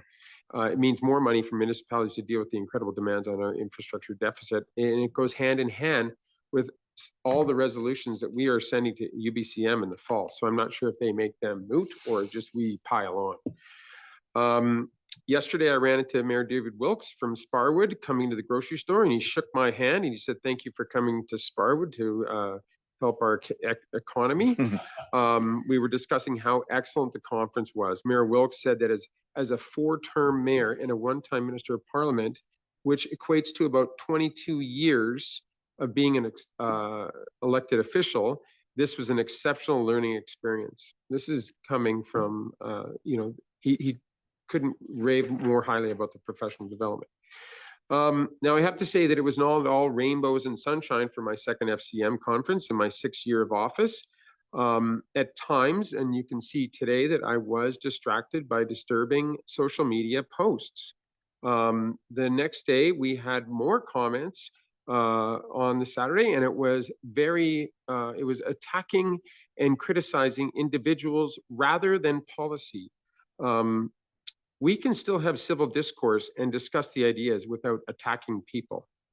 The online comments also breach our code of conduct that we all agreed to on August 8th of 2023 that states respect. Members will treat everyone equally and justly and hold each other and those we serve in high regard while maintaining a modest sense of their own importance. Members will have due regard for other perspectives, wishes, and rights, and will debate issues by speaking with composure and listening actively when other viewpoints are encountered. The conduct of members in the performance of their duties, and I'm going to read all of this because it's really important to me. The conduct of members in the performance of their duties and responsibilities with the city must be fair, open, and honest. Members shall refrain from abusive conduct, personal charges, or verbal attacks upon the character or motives of other members of council, committees, staff, or the public. Members must conduct themselves in accordance with principles and guidance in the city's bullying and harassment policy and help maintain a respectful workplace. It was extremely distracting for me all of today, yesterday, and the day before.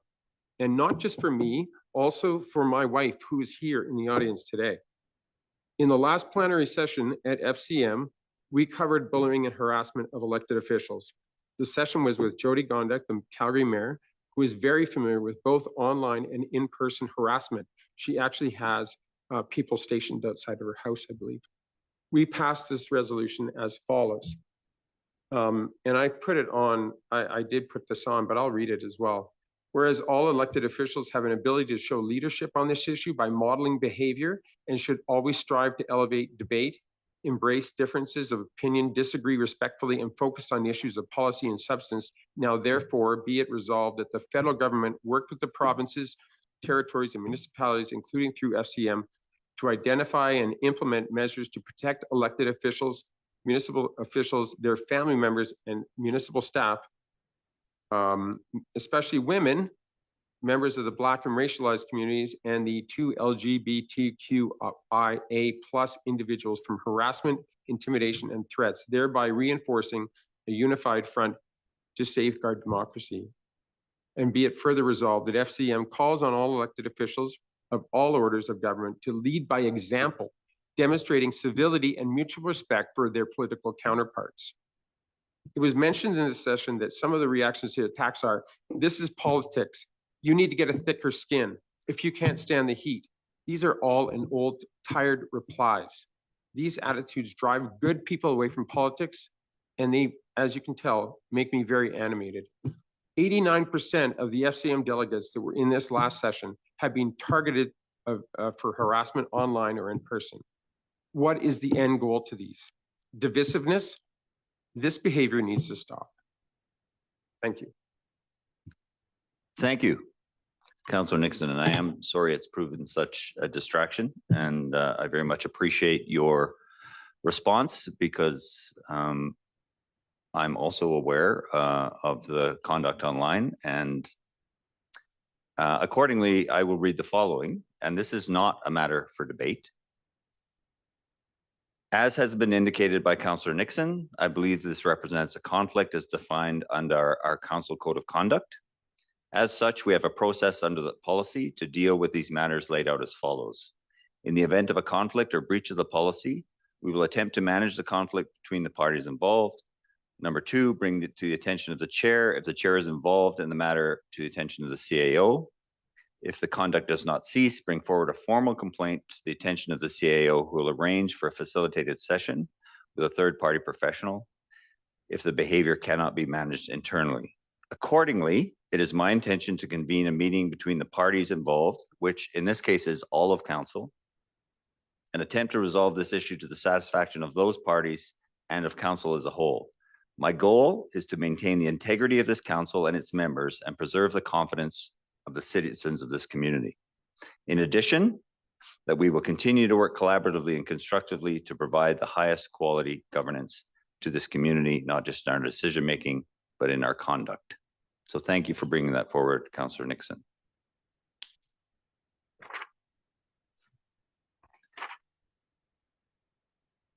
On the heels of that, this will seem rather anticlimactic, but that was an important piece of business. So my report, Council Cafe, thank you, Councillor Hamilton, June 3rd. Thank you to all those who attended. As Councillor Hamilton indicated, some great conversations. We tracked a lot of questions. We answered a lot of questions on the spot. We brought a lot back for follow-up and would encourage everyone to attend. The next one, as I said, it'll be on Tuesday, June 18th here at the Senior Center, starting at noon to 1:30. We had members of the Ministry of Tourism here last week, folks connected to the Resort Municipality Initiative, and was able to meet them. And then Mr. Logan and Mr. Boranowski took them on a tour of the community to show some of the infrastructure that their good monies has done to enhance our community. There is a Chamber of Commerce Business Beer and Banter tomorrow evening, hosted by Bauer Builders. I hope folks have signed up for that. And I would like to collectively send our thoughts out to Mayor Al Rain. So Mayor Al Rain is the mayor of Sun Peaks, a member of the Resort Municipality Collective. Al's been mayor since the community became a municipality in 2010. He is also the husband of Nancy Green Rain. And Al, at the age of 22, has been diagnosed with bulbar ALS. And he has been very open about that. And it's a terrible circumstance because there is only one outcome. So thinking about Al, we missed him at FCM. On that note, FCM took place during a community crisis in Calgary. They had a main water line break. And as the mayor, Jody Gondek, says, it's the best conference to have is a bunch of municipal leaders who understand exactly what that is like. And so she performed admirably under pressure, very impressive. Many of the same conversations, but lots of different conversations. The Green Municipalities Fund have a new program called Canada Community Canopy Program, and it supports the planting of trees in communities. And there is a potential for accessing funds for replacing fruit trees on both public and private property. And while we likely don't have a budget large enough, we can partner with other communities, thinking potentially Sparwood and Alfred regionally, to access those funds. So if we have a budget, they will match our budget to plant trees. Sorry, Councillor Hamilton. If I may just add to that, well, that was one of the conversations I had, and it was suggested perhaps the three communities talk to the RDK as a group to access it and to go that route. Yeah, to get the biggest bang for our buck, as it were. Yeah, really. And we have a bit of an ally in the Green Municipal Fund staff now. Is a former rep from CBT is now working for them, and very fond of the East Kootenays. We talked about the municipal growth framework. I won't go over that again. There was a really interesting conversation I had about on-demand transit that they've implemented in Gatineau, Quebec. And they used some federal tax dollars and some local tax dollars to partner with a local taxi company to deliver this on-demand transit at slightly greater than the typical transit cost. And it went from 400 to 2,000 riders per month in like 2 months. So it's clearly a success. I've asked for more detailed information because we are terribly underserved by transit in this region. And so it would be really interesting to explore that more detail. Oh, very funny. You should have had your mic on for that one. No.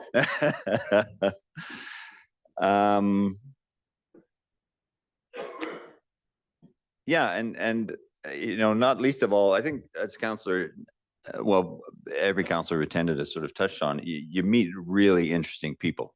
And while it's just all your conversations won't necessarily return dividends in terms of what we could do differently here in Fernie or what we can learn from. Almost everyone does, but met some fascinating people, including a fellow named Pat from Gander, who was an air traffic controller during 9/11, who landed 38 intercontinental flights on his runway in an hour and a half. And it was a calmer guy you have never met. And then I also met a woman named Alexa Liu, who is a city councillor from the city of Richmond.